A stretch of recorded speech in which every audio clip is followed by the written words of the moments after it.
వాసుదేవ. జై సద్గురుదేవ.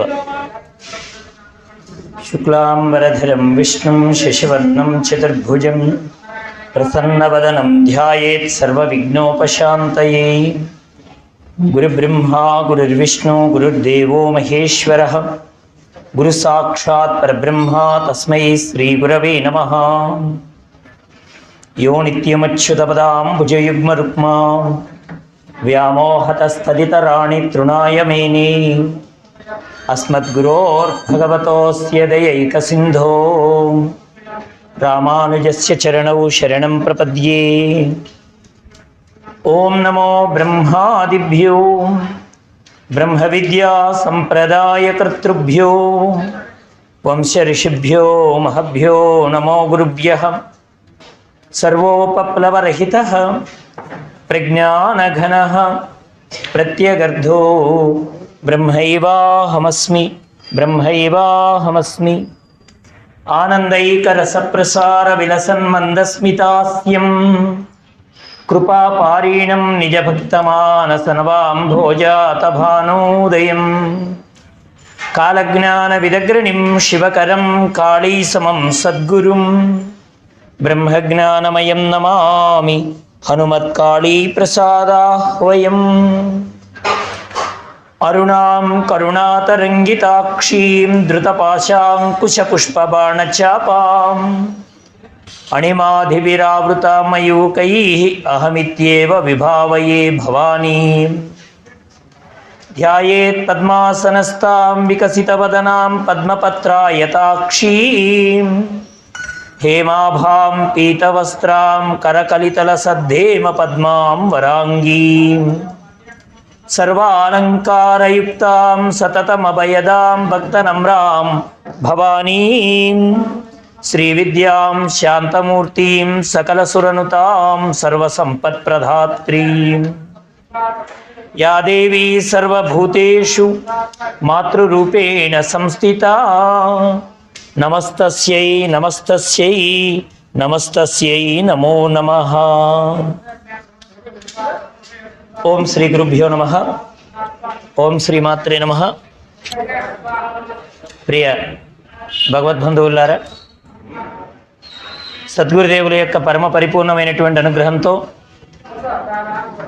శ్రీ రాజరాజేశ్వరి దేవాలయంలో శ్రీ కాశీ విశ్వేశ్వరుని యొక్క పవిత్ర సన్నిధానంలో శ్రీ వీరాంజనేయ స్వామి వారి యొక్క అనుగ్రహ ఆశీస్సులతో అంతకు మించి మనకు దైవం యొక్క తత్వాన్ని ఇక్కడ మనం తెలుసుకోవడానికి, తత్వాన్ని గుర్తించడానికి ఒక సత్సంగ సమావేశ కార్యక్రమాలను ఏర్పాటు చేసి 37 సంవత్సరాలుగా ఆధ్యాత్మిక సత్సంగ కార్యక్రమాలను నిర్విరామంగా ఈ ప్రదేశంలో జరుపుకునేటువంటి భాగ్యాన్ని అందించినటువంటి గురుదేవులు బ్రహ్మశ్రీ బిట్రా పట్టాభిరామయ్య గురుదేవుల యొక్క దివ్య చరణారవిందములకు మీ అందరి హృదయాలలో నిండి నిమిడీకృతమై ఉన్న ఆ జగజ్జనని యొక్క దివ్య చరణారవిందములకు సాష్టాంగ దండ ప్రణామాలు తెలియజేసుకుంటూ, ఒక సత్సంగ కార్యక్రమం జరుగుతోంది అంటే మనకి ఎంతో పుణ్యం రాశీభూతమైతే తప్ప మహాత్ముల యొక్క సన్నిధి, మహాత్ముల యొక్క వాక్కు, భగవంతుడి యొక్క తత్వం తెలుసుకోవాలనే బుద్ధి పుట్టడం అనేటువంటిది ఎన్నో జన్మల పుణ్యం రాశీభూతం కావాలి. ఎందుకంటే మనకు ఆదిశంకర భగవత్పాదాచార్యులు వారు చెప్పినట్టుగా దుర్లభం త్రైమైవైతద్ దైవానుగ్రహ హేతుకం మనుష్యత్వం ముముక్షత్వం మహాపురుష సంశ్రయ అని వివేక చూడామణిలో మొట్టమొదటి విభాగంలోనే ఆదిశంకరాచార్యులు వారు చెప్పారు. మానవుడికి 3 దుర్లభం అట. దుర్లభము అంటే చాలా కష్టం. త్రైమేవైతత్ 3 చాలా కష్టం. మొట్టమొదటిది ఏమిటంటే మనుష్యత్వం.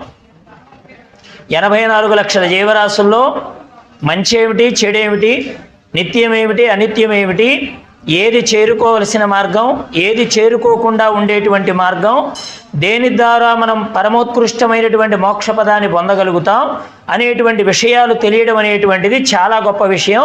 అది కేవలం ఈ మనుష్య జన్మకే ఇచ్చాడు భగవంతుడు, అనుగ్రహాన్ని ప్రసాదించాడు. ఎందుకంటే సాధనకు అనుకూలమైనటువంటి జన్మ మనుష్య జన్మ. మనం చాలాసార్లు చాలా చోట్ల చూస్తూ ఉంటాం. కొన్ని జంతువులు భగవంతుడికి ప్రదక్షిణం చేయడం, కొన్ని సంస్కారంలో తక్కువగా ఉన్నటువంటి జంతువులు కూడా భగవంతుణ్ణి చేరాలనేటువంటి ప్రయత్నం చేయడం. మనం చాలా మార్లు ఎక్కడెక్కడో టీవీలోనో లేకపోతే ఎవరో మనకు వాట్సాప్ సందేశాలు పంపిస్తేనో అక్కడ అన్నీ చూస్తూ ఉంటాం. మనకు అనిపిస్తూ ఉంటుంది ఆ జాతిలో కేవలం తినడము, తిరగడము, ఆహారం తీసుకోవడము, నిద్రపోవడము, సంతానాన్ని పెంచుకోవడము, ఇంతవరకు మాత్రమే బుద్ధి ప్రచోదనం కాగలిగినటువంటి జీవులలో భగవంతుడు ఒకడున్నాడు, అతను చేరుకోవాలనేటువంటి బుద్ధి ఆ జాతిలో ఉండేటువంటి వాటికి కూడా కలుగుతోంది కదా, మరి మనకెందుకు కలగడం లేదు సుమా? మనుష్యుడిగా పుట్టినప్పుడు ఏం ఆలోచించాలంటే ముముక్షత్వం గురించి ఆలోచించాలి. అందుకనే మనకు మహాత్ములు చెప్పారు, ఎక్కడైనా సరే ఇదిగో ఈ మానవ జీవితంలోకి వచ్చిన తర్వాత ఇవన్నీ చాలా జరుగుతూ ఉంటాయి. ఆదిశంకర భగవత్పాదాచార్యులు వారు చెప్పినట్టుగా ఆహార నిద్ర భయమైదునా అని సామాన్యమేతత్ పశుభిన్నరాణం జ్ఞానం నరాణం అధికో విశేష జ్ఞానేన హీన పశుభి సమాన. ఇది స్వామి చెప్పిన మాట. ఎవరయ్యా పశువు అంటే 4 కాళ్లతో తిరిగేది, గడ్డి తినేది, పాలిచ్చేది, అలా పశువుల వెంట శాలల వెంట తిరిగేది పశువు కాదయ్యా.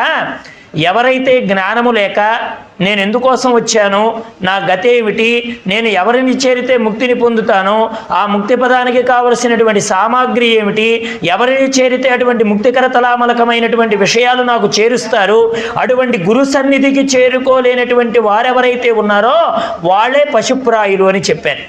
పాశేన బంధ ఇది పశువు అన్నారు శాస్త్రంలో. ఏదైతే తాడు చేత కట్టబడుతోందో, బంధింపబడ్డాననే భావనలో ఉంటుందో దానికే పశువు అని పేరు పెట్టారు. కాబట్టి మనం అదృష్టవశాత్తు అలాంటి పశుజాతిలో కాకుండా ముముక్షత్వాన్ని కోరేటువంటి మానవులుగా మనకు ఒక జన్మ ఇచ్చాడు పరమాత్మ.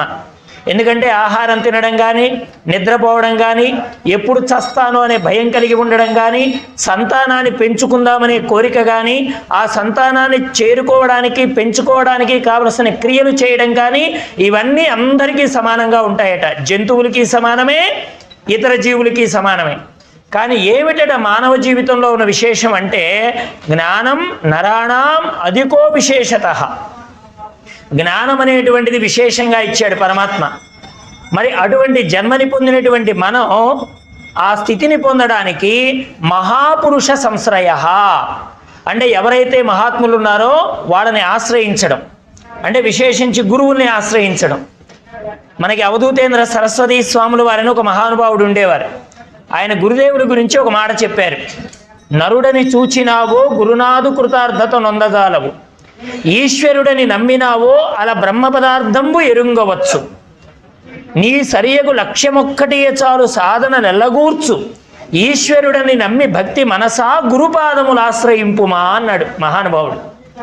ఎందుకంటే లోకంలో ఈశ్వరుని ఆరాధించేవారు కనిపిస్తారే కానీ గురువుని ఆరాధించేవారు చాలా తక్కువ కనిపిస్తారు. ఈశ్వరుడు కామ్యములు మాత్రమే నెరవేరుస్తాడు.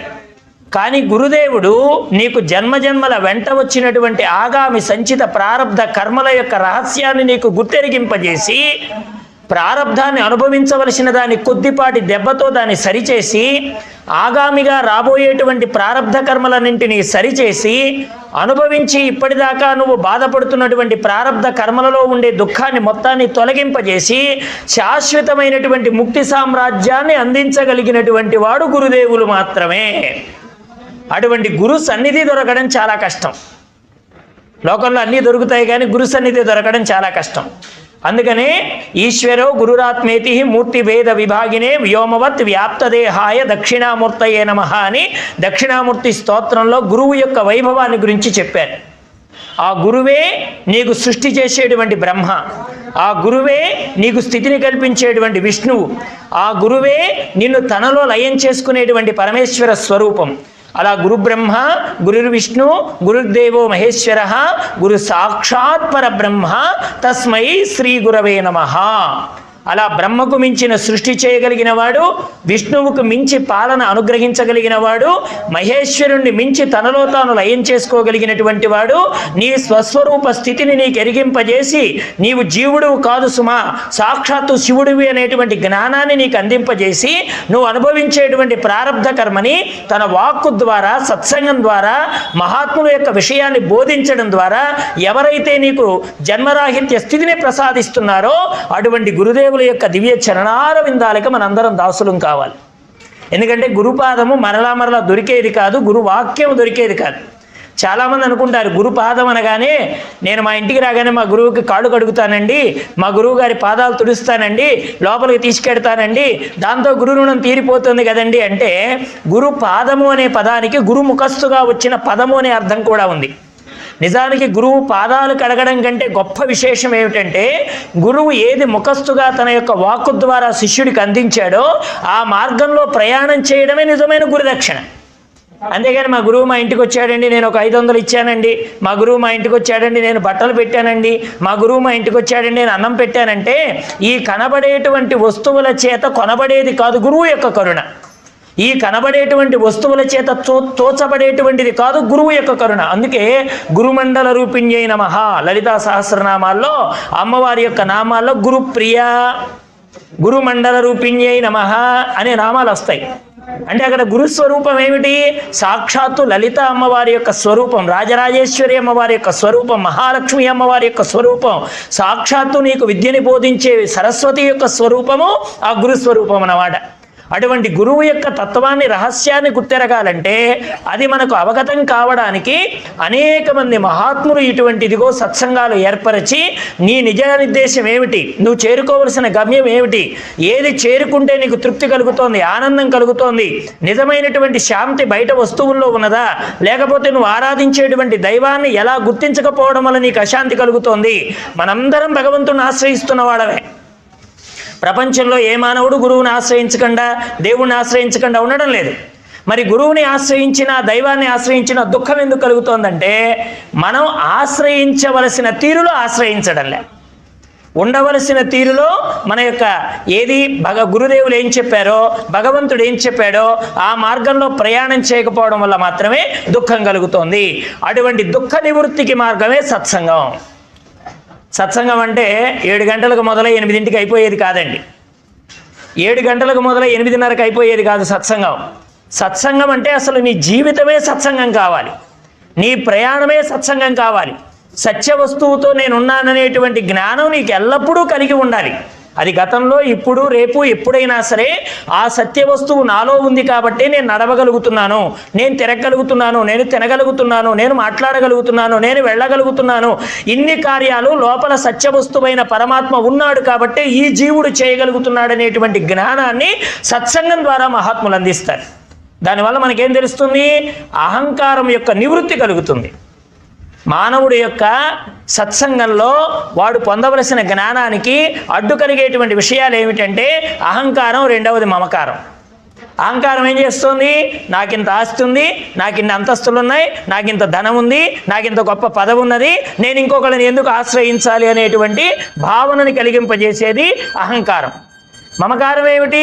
అది నాది, ఇది నాది అనుకుంటూ అన్నీ కనిపించిన వాటిలో ఉండేటువంటి బంధాలు పెంచుకుంటూ అలా విచ్చలవిడిగా ప్రయాణం చేయడం మమకారం. ఈ రెండే మనకు జ్ఞానానికి అడ్డంకులు కలిగింపజేసేది. కాబట్టి మనకు పురాణాలు కానీ, సత్సంగాలు కానీ, మీరు ఏ గ్రంథమైనా తీసుకోండి, 2 విషయాలు చెప్తుందండి. ఏమిటది?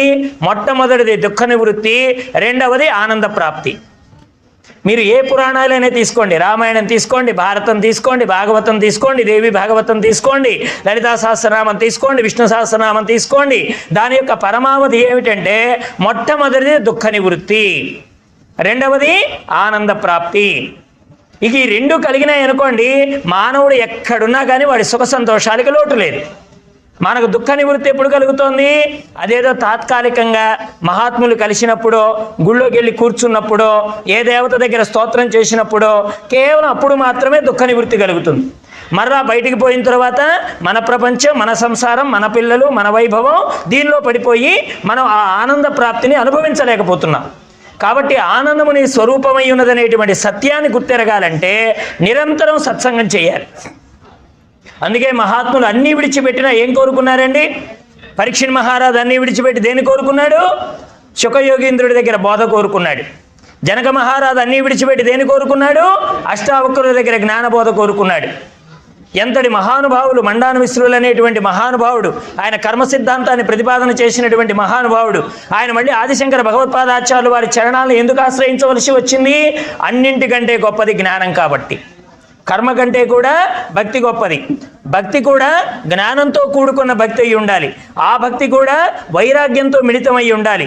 భక్తి జ్ఞాన వైరాగ్యము మిశ్రితము కానటువంటిది ఏదైనా సరే అది మళ్ళీ తిరిగి జన్మతో కూడుకొని ఉన్నదే, మళ్ళీ జన్మను సంప్రాప్తింపజేసేదే.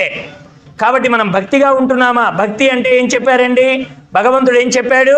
అయ్యా, నీకు ఇతరమైనటువంటి ప్రాపంచిక విషయాల యందు విషయ వృత్తి కలిగిన వాడికి ఎలాంటి ఆలోచన ఉంటుందో, వాడెక్కడున్నా ఏం చేస్తున్నా ఆ విషయాన్నే గురించి ఎలా ఆలోచిస్తూ ఉంటాడో, అలాగే మానవుడు భక్తుడైనటువంటి వాడు ఎటువంటి పరిస్థితుల్లో ఏ చోట ఉన్నా ఆ పరమాత్మ మీదే దృష్టి పెడతాడు. ఇదే భక్తి అంటే. చాలా తేలిక భక్తి అంటే. భక్తి అంటే మనం ఏదో చాలా గొప్పది, అది కొందరికి మాత్రమే సాధ్యమయ్యేది, అందరికీ సాధ్యమవుతుందా లేదా అనుకుంటాం కదా. భక్తి అంటే ఏం చెప్పారంటే, విషయ సుఖాభిలాష కలిగిన వాడేం పని చేస్తున్నా దాని గురించి ఆలోచిస్తూ ఉంటాడు. ఇంకెక్కడో అక్కర్లేదండి. మన స్త్రీమూర్తులు ఉన్నారు, పూర్వకాలం బట్టలు సర్దుకొని విడిచినవన్నీ తీసుకొని చెరువుకు వెళ్ళేవాళ్ళు. ఆ చెరువుకు వెళ్ళేటప్పుడు ఏం చేస్తారు? ఉయ్యాల్లో పిల్లాడిని పడుకోబెట్టి నిద్రపుచ్చి పెడతారు. అయితే వీళ్ళు కర్మ చేస్తారు, కానీ దృష్టి అంతా ఎవరి మీద ఉంటుంది? నా పిల్లాడు లేచాడేమో, ఉయ్యాల్లో నుంచి జారి పడతాడేమో, అక్కడ ఊపడానికి ఎవరు లేరు కదా అని ఎంత త్వరగా ఇంటికి వెళదామా అని ఆ స్త్రీమూర్తికి కర్మ చేస్తున్నా కానీ ఆవిడ దృష్టి అంతా ఉయ్యాల్లో ఉన్న పిల్లవాడి మీద ఎలా ఉంటుందో, అలాగే మీరు కూడా కర్మ చెయ్యండి. ప్రపంచంలో ఉండండి, మీ వ్యాపారం చేయండి, మీ కుటుంబంలో ఉండండి, మీ భార్యతో ఉండండి, మీ పిల్లలతో ఉండండి, మీ బంధువులతో ఉండండి, కానీ ఏకాగ్ర దృష్టి ఎవరి మీద ఉండాలి? భగవంతుడి మీద ఉండాలి. అటువంటి భగవంతుడి మీద పెట్టబడిన ఏకాగ్రత దృష్టికే భక్తి అనేటువంటి పేరున్నదన్నమాట. కాబట్టి మనలో ఉండేటువంటి దోషాలు ఎలా ఉంటాయి? మనలో ఉండే దోషాల స్వరూపమే మనకు మహాభారతంలో కానీ, రామాయణంలో కానీ, భాగవతంలో కానీ రాక్షస స్వరూపంగా చెప్పారండి. అసురీ సంపద అంటాడు భగవద్గీతలో దాన్ని. ఈ అసురీ సంపద ఎలా ఉంటుంది? ఒకడు బాగుంటే ఓర్చుకోలేకపోవడం, ఊళ్ళోదంతా తనకే కావాలనుకోవడం, తనకు దక్కకపోతే క్రోధాన్ని వహించడం, ఏదైతే ప్రతిదాని పట్ల మోహాన్ని కలిగి ఉండడం, నేనింతటి వాడిననేటువంటి మదాన్ని కలిగి ఉండడం, నాకు మించి గొప్పవాడు ఇంకెవడు ఉండడానికి వీల్లేదనే మాత్సర్య భావాలు కలిగి ఉండడం, ఇవన్నీ కూడా అసురీ గుణాలు, అంటే రాక్షస గుణాలు. ఈ రాక్షస గుణాలే దేవీ భాగవతంలో కానీ, రామాయణంలో కానీ, భారతంలో కానీ కొన్ని పాత్రల ద్వారా చూపించారే. మనకు దేవీ భాగవతంలో వస్తే చండు, ముండు, శుంభుడు, నిశుంభుడు, మహిషాసురుడు, రక్తబీజుడు, ఇలాగా ఒక విధానం వస్తూ ఉంటుంది. మొట్టమొదటి వాళ్ళు ఎవరండి? మధుకైటబులతో ప్రారంభమవుతుంది దేవీ భాగవతంలో. ఈ స్వామివారు చేసినటువంటి దివ్యమైనటువంటి లీలా విశేషాల్లో అమ్మవారి యొక్క అనుగ్రహంతో నారాయణమూర్తి మధుకైటబుల్ని ఎలా వధించగలిగాడనేటువంటి విషయం మొట్టమొదటిసారి దేవీ భాగవతంలో మధుకైటబుల వధతో ప్రారంభమవుతుంది. అలాగే మనలో సాధన కూడా ఎవరితో ప్రారంభం కావాలి? మధుకైటబులతో ప్రారంభం కావాలి. ఇప్పుడు మీరు అనొచ్చు, ఏమండి ఎప్పుడో దేవీ భాగవతంలో మధుకైటబులు ఉన్నారు కానీ ఇప్పుడు మా జీవితాల్లో మధుకైటబులు ఎక్కడున్నారండి అని మీరు అనొచ్చు. మధువు అంటే అర్థం ఏమిటంటే తేనె. మధువు అంటే తేనె. ఇప్పుడు లోకంలో ఎవరైనా కాస్త తేనె చేతిలో వేశారనుకోండి, దాన్ని మన లోపలికి తీసుకోగానే ఏమనిపిస్తుంది? ఇంకొద్దిగా ఇస్తే బాగుండు, కొద్దిగా లోపలికి తీసుకుంటే బాగుండు అనిపిస్తుందా? అనిపించదా? అలా ఆ మధువు అనేటువంటి వాడి స్వరూపం ఏమిటంటే మనలో కలిగేటువంటి అహంభావన. ఈ అహంభావనకే మధువు అని పేరు. ఎవరైనా చూడండి మన దగ్గరకు వచ్చి, అయ్యా మీరు ఇంత గొప్పగా పనిచేశారు, అంత గొప్పగా పనిచేశారు, మీరు కాబట్టి ఆ కార్యం చేశారు అని ఎవరైనా అన్నారనుకోండి, మనలో మధువు పెరుగుతూ ఉంటాడన్నమాట. అంటే పాపం నేను ఇంకా చేసిన కార్యక్రమాలు తెలియలేదేమో ఇతరికి, సర్వేంద్రానికి కొండలు పెట్టాను, మజ్జిగ తాగడానికి ప్యాకెట్లు పంచాను, దారిని పోయే వాళ్ళకి అన్నం పెట్టాను, ఇవన్నీ చెప్పడం లేదే ఈయన, చాలా నేను చేస్తున్నాను కదా, అవన్నీ చెప్పడం లేదేంటి అని లోపల ఒక రకమైనటువంటి భావన పెరుగుతూ ఉంటుందండి. వాడే మధువు అంటే. ఇంకా చెప్తే బాగుండు నా గురించి, ఇంకా చెప్తే బాగుండు. ఎక్కడైనా సన్మానాలకి సత్కారాలకి వెళ్ళామనుకోండి, ఆడ సన్మానం చేయించుకున్నానికి ఏమనిపిస్తుంది? నా గురించి ఇంకా చెప్పాలి, ఇంకా చెప్పాలి అనిపిస్తుంది. వాడే మధువు అంటే. మన లోపల ఉండి మనం చేసినటువంటి ఈ కైంకర్యము భగవంతుడు నా చేత చేయించాడనే జ్ఞానం లేక నేనే చేశాను, నేను కాబట్టి చేశాననే భావన ఏదైతే ఉంటుందో అదే మధువు యొక్క స్వరూపం. మానవుడి యొక్క జ్ఞానానికి అడ్డుపడేటువంటి స్వరూపం ఏమిటంటే ఇదే. అందుకనే లోకంలో మనం చాలా పద్ధతుల్లో కొంత తగ్గించుకోవాలండి. ఎందుకంటే బయట విషయాల్లోకి వెళ్ళేటప్పటికి ప్రపంచం ఒక రకంగా ఉంటుంది, ఆధ్యాత్మికంగా ఉండే కొద్దీ మనలో భావనలో మార్పు రావాలి. కాబట్టి కైటబుడు అని ఇంకొకడు ఉన్నాడు. కైటబుడు అంటే అర్థం ఏమిటంటే కీటక స్వభావం కలిగిన వాడిని కైటబుడు అనే పేరుతో చెప్పారు. కీటక స్వభావం ఏమిటి? దానికి అవసరమున్నా లేకపోయినా ఎదుటి వారికి ఇబ్బంది కలిగించడం. ఓ మిడత వస్తుందండి, మన ఎక్కడో లోపల వస్త్రాల్లో చిక్కుకుపోయిందనుకో, దానికి లోపల తినడానికి ఏం దొరకదు, ఇదేమీ దానికి ఆహారానికి పనికొచ్చేటువంటి వస్తువేం కాదు ఇది. కానీ లోపలికి చొరబడి ఏం చేస్తుంది, దాని పని చేస్తుంది అన్నవాడు, ఎక్కడెక్కడో తిరుగుతూ ఉంటుంది, మన పని మనల్ని సక్రమంగా చేసుకోనివ్వదు, దానివల్ల దానికి వచ్చే ఉపయోగం కూడా లేదు. కానీ కీటక స్వభావం ఏమిటంటే అది ఎంత ప్రయత్నం చేయాలో అంత ప్రయత్నం చేసి మన ఏకాగ్రతని చెడగొట్టి దాని పని చేసుకుంటూ వెళ్ళిపోతుంది. ఎదుటి వ్యక్తిని పని ఉన్నా పని లేకపోయినా పీడించే స్వభావం ఏదైతే ఉన్నదో అదే కైటబడి యొక్క స్వభావం అన్నమాట. కాబట్టి దేవీ భాగవతంలో చెప్పబోయేటువంటి రాక్షసులు కానీ, అక్కడ వాళ్ళు వధింపబడేటువంటి విషయం కానీ, ఇవన్నీ చాలా నిగూఢంగా ఉంటాయండి. కొంతమంది ఏమండి ఆ భారతంలో ఏముంది, రామాయణంలో ఏముంది, భాగవతంలో ఏముంది అంటారు, కానీ సాధన కాని విషయాన్ని మన పూర్వీకులు ఏదీ చెప్పలేదండి. మనకు అందించిన వారు ఎవరు దేవీ భాగవతాన్ని? సాక్షాత్తు వేదవ్యాస భగవానుడు. ఈ వేదవ్యాస భగవానుడు అందించినటువంటి పురాణం ఎవరి ద్వారా అందింది? సూత మహర్షుల ద్వారా. శౌనకాది ఋషులు నైమిషారణ్యంలో దీర్ఘసత్రయాగం చేసేటువంటి కార్యంలో వాళ్ళందరూ కర్మలో నిమగ్నమైపోయినప్పుడు అక్కడికి చేరినటువంటి సూత మహర్షుల వారిని, అయ్యా మాకు పురాణాలు వినిపించండి, మాకు ఇదిగో భగవతత్వాన్ని వినిపించండి. ఎందుకంటే ఎప్పుడూ కూడా కర్మ ముక్తినివ్వదండి, కర్మ ఫలితం ఇస్తుందే కానీ ముక్తినివ్వదు. మరి ఏది ఇస్తుంది ముక్తిని? జ్ఞానం మాత్రమే ముక్తినిస్తుంది అని చెప్పారు ఉపనిషత్తులో. కర్మ వల్ల మీకు భక్తి కలుగుతోంది అంతే, కానీ దేని వల్ల ముక్తి కలుగుతోంది? జ్ఞానాదేవతు కైవల్యం ఉపనిషత్తులు చెప్పాయి. జ్ఞానం ద్వారా మాత్రమే మీకు కైవల్యం కలుగుతోంది. అందుకనే భగవద్గీతలో స్వామి ఏం చెప్పాడు? అయ్యా సర్వం కర్మాకిలం పార్థ జ్ఞానే పరిసమాప్యతే అన్నాడు భగవద్గీతలో. అర్జున, ప్రతిదీ కర్మతో ప్రారంభం అవుతుందయ్యా, కానీ జ్ఞానంతో పూర్తి కావాలి అన్నారండి. మనం చేసేటువంటి పని కర్మే, కానీ అది ఎక్కడ పూర్తి కావాలి? జ్ఞానంతో పరిసమాప్తి కావాలి.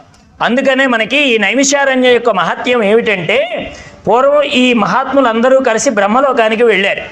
వాళ్ళందరూ బ్రహ్మగారిని ఏం కోరుకున్నారంటే, అయా కలియుగం దోషభూయిష్టంగా ఉంటుంది కనుక ఇప్పటికే మేము చూడకూడనటువంటివి చాలా చూస్తున్నాం కనుక ఏది శ్రేయస్కరమై మాయ చొరబడినటువంటి ప్రదేశమై ఉన్నదో ఆ ప్రదేశాన్ని మాకు చూపించండి అని అడిగారే. ఎవరైనా ఎక్కడ భయపడాలి అంటే మాయ. ఆ మాయ కూడా ఎవరి స్వరూపమయ్యింది? భగవత్ స్వరూపమయ్యింది. భగవద్గీతలో చెప్తాడు, దైవీశేష గుణమయ్యి మమ మాయా దురత్యయ మామేవ ఏ ప్రపద్యంతే మాయామేతాం తరంతితే. మనకి అమ్మవారి యొక్క బీజాక్షరాల్లో కూడా ఓం ఐం హ్రీం క్లీం శ్రీమాత్రే నమః అని చదువుతాం కదా.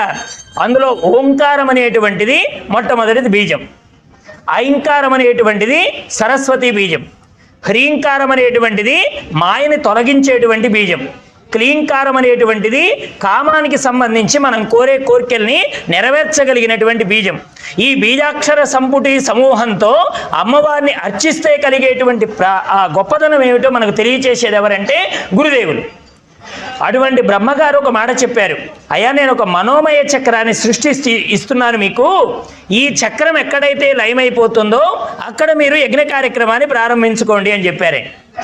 అంటే మాయ అనేటువంటిది ప్రతి క్షణము ఎక్కడెక్కడ చోటు దొరుకుతుందా అని మన వెనకనే తిరుగుతూ ఉంటుంది. ఇంత చోటు ఇచ్చామనుకోండి మాయకి, శుభ్రంగా మనల్ని ఆక్రమించేస్తుంది.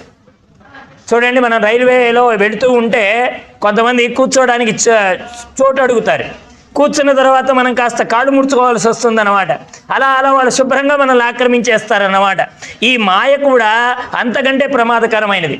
వినకూడని దానికి చెవిచ్చినా, చూడకూడని దానికి కన్నిచ్చినా, మాట్లాడకూడని దానికి నోరిచ్చినా, వెళ్ళకూడని చోటికి కాళ్ళు నడిపించినా, చేయకూడని కార్యాల్లో చేతుల్ని ప్రవేశపెట్టినా మళ్ళీ కలి అనేటువంటిది ప్రవేశించడానికి సిద్ధంగా ఉంటుంది. కాబట్టి ఆ కలి ప్రవేశించినటువంటి ప్రదేశం ఎక్కడుంది అని అడిగారండి వాళ్ళు. అడిగితే మీరు ఎక్కడైతే ఈ చక్రం లయమైపోతుందో అక్కడ మీరు యాగాన్ని ప్రారంభం చేసుకోండి అని అనుజ్ఞ ఇచ్చాడు బ్రహ్మదేవుడు. అలా మనోమయ చక్రాన్ని దుర్లించుకుంటూ వస్తున్న సమయంలో నైమిషారణ్యం ప్రాంతానికి రాగానే అక్కడ ఆ చక్రము లయమైపోతుందన్నమాట. అప్పుడు ఈ సూత మహర్షుల వారు, మహాత్ములు, శౌనకాది ఋషులు ఎవరైతే ఉన్నారో వాళ్ళందరూ కలిసి యాగం చేస్తుంటే అక్కడికి సూత మహర్షుల వారు వచ్చారు. ఈ సూత మహర్షుల వారు సకల పురాణాల్ని వివరించి చెప్పగలిగినటువంటి సామర్థ్యం కలిగినటువంటి వారు. ఆయన దగ్గరికి వెళ్ళి వీళ్ళు అడిగారన్నమాట, అయ్యా ఈ సృష్టి అనేది ఇంత విశేషంగా కనబడుతోంది కదా, మరి ఈ సృష్టికి చైతన్యము అసలు ప్రారంభము ఎక్కడ ఉన్నది? దేవీ భాగవతంలో మొట్టమొదటి శ్లోకం ఉంటుందండి. సర్వ చైతన్య రూపాం తాం ఆద్యాం విద్యాం చ ధీమహి ధియో యాన ప్రచోదయాత్. ఇది దేవీ భాగవతంలో అమ్మవారి యొక్క గొప్ప మహామంత్రం. సర్వ చైతన్య రూపాం తాం, చిచ్చక్తి చేతనారూప, జడశక్తి జడాత్మిక అని లలితా సహస్రనామాలో ఒక నామం ఉందండి. అమ్మ ఎలా ఉన్నది అంటే కదిలే దానిలో కదిలే రూపంలోనూ, కదలని దానిలో కదలని రూపంలోనూ. అసలు ఆ ఒక వస్తువు ఉన్నది అంటే ఆ ఉన్నది అనడానికి ఉనికి అమ్మ లేకపోతే దానికి ఉనికి లేదు అన్నారండి. ఓ చెట్టులో ప్రాణరూపంలో ఉండే అమ్మ ఓ రాయిలో ఆ రూపంలో ఉంటుంది. అందుకే చిచ్చక్తి చేతనారూప, జడశక్తి జడాత్మిక, జడంలో కూడా ఉన్నది అమ్మే. అందుకని అమ్మ లేనటువంటి స్థలం లేదు. అందుకనే శ్రీమాత, శ్రీ మహారాజ్ఞి, శ్రీమత్ సింహాసనేశ్వరి, ఈ ఒక్క మంత్రం చదివామనుకోండి మనకు అమ్మ తెలుస్తుంది, మనల్ని పాలించేటువంటి తల్లి యొక్క వైభవం తెలుస్తోంది, ఆవిడ ఉండేటువంటి స్థితి తెలుస్తోంది అన్నమాట. శ్రీమాత, మాత అంటే అర్థం ఏమిటి? ఈవిడ సృష్టికారిణి, ఈవిడ బ్రహ్మీ రూపంలో ఉండి అంతటిని సృష్టి చేస్తోంది ఆ తల్లి, అందుకని ఆవిడ శ్రీమాత. రెండవది ఏమిటి? శ్రీ మహారాజ్ఞి, మనలందరినీ పరిపాలన చేస్తుందండి అమ్మ. రాజరాజేశ్వరి, రాజ్యదాయిని, రాజ్యవల్లభ, ఈ నామాలన్నీ లలితా సహస్రనామంలో వస్తాయి. మనం పొందాలనుకునేటువంటి గొప్ప రాజ్యం ఏమిటండి? లోకంలో ఉండేవన్నీ కూడా ఊడిపోయేవే. ఏమండి, ఎంత ఉద్యోగం సంపాదించినా కొన్నాళ్ళకి రిటైర్మెంట్ తప్పదు. ఎంతకాలం మనం ప్రయత్నం చేసినా ఓ నాటికి ఈ దేహాన్ని విడిచి వెళ్ళక తప్పదు. ఆ పదవిలో మళ్ళీ ఇంకొకళ్ళు ఎవరో ఒకళ్ళు వస్తూ ఉంటారు లోకంలో. ఎందుకంటే లోకంలో ఉండే స్థితి అది కాబట్టి. ఎందుకంటే బ్రహ్మగారికి కూడా భయమే, నా పదవి కోసం ఎవరైనా తపస్సు చేస్తున్నారా అని. ఇప్పుడు చూడండి, మనకి ఏది రామాయణంలో చెప్తారు, భవిష్యత్తు బ్రహ్మగా ఆంజనేయుడు రాబోతున్నాడు అని. ఇంద్రుడిగా చాలామంది మారారు అప్పటికి. మనం చాలా కథల్లో చూచాం. నహుషుడు కూడా ఇంద్ర పదవిని పొందుతాడు. ఏది మహాభారతంలో, భాగవతంలో నహుషుడు కూడా ఇంద్ర పదవిని పొందుతాడు ఆయన.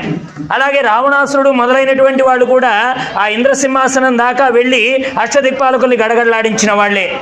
అంటే మానవుడు తన ప్రయత్నం ద్వారా వీటన్నింటినీ అదుపులో పెట్టుకోవడానికి అవకాశం ఉంటుంది. కానీ అందరికంటే గొప్పవాడు ఎవడంటే తన మనస్సుని తాను కంట్రోల్లో పెట్టుకున్నవాడే. ఇంద్రుణ్ణి గెలిచిన వాడి కంటే గొప్పవాడు ఎవడంటే ఇంద్రియాలు గెలిచినవాడు. ఇంద్రుణ్ణైనా గెలవచ్చు, కానీ ఇంద్రియాలు గెలవడం చాలా కష్టం అండి. తెల్లవారు లేచి కోటి లింగాల పూజ చేయొచ్చు రావణాసురుడిలాగా, కానీ సీత కనపడగానే మాతృభావన రావడం కష్టం. అక్కడ పూజ వేరు, శివలింగ అర్చన వేరు, అక్కడున్న భక్తి వేరు. మీ భక్తి మిమ్మల్ని కాపాడాలంటే ఇంద్రియాలు పవిత్రం కావాలి.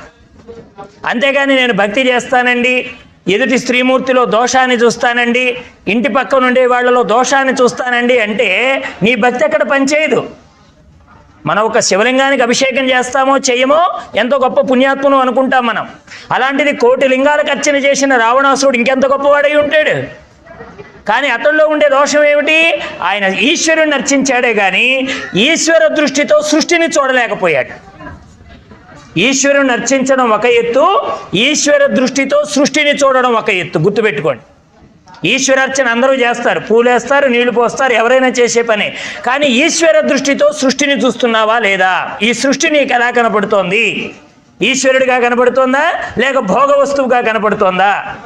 పురుషార్థ ప్రదాపూర్ణ భోగిని భువనేశ్వరి అనే అమ్మవారి నామాల్లో ఉందండి, లలితా సహస్రనామాల్లో.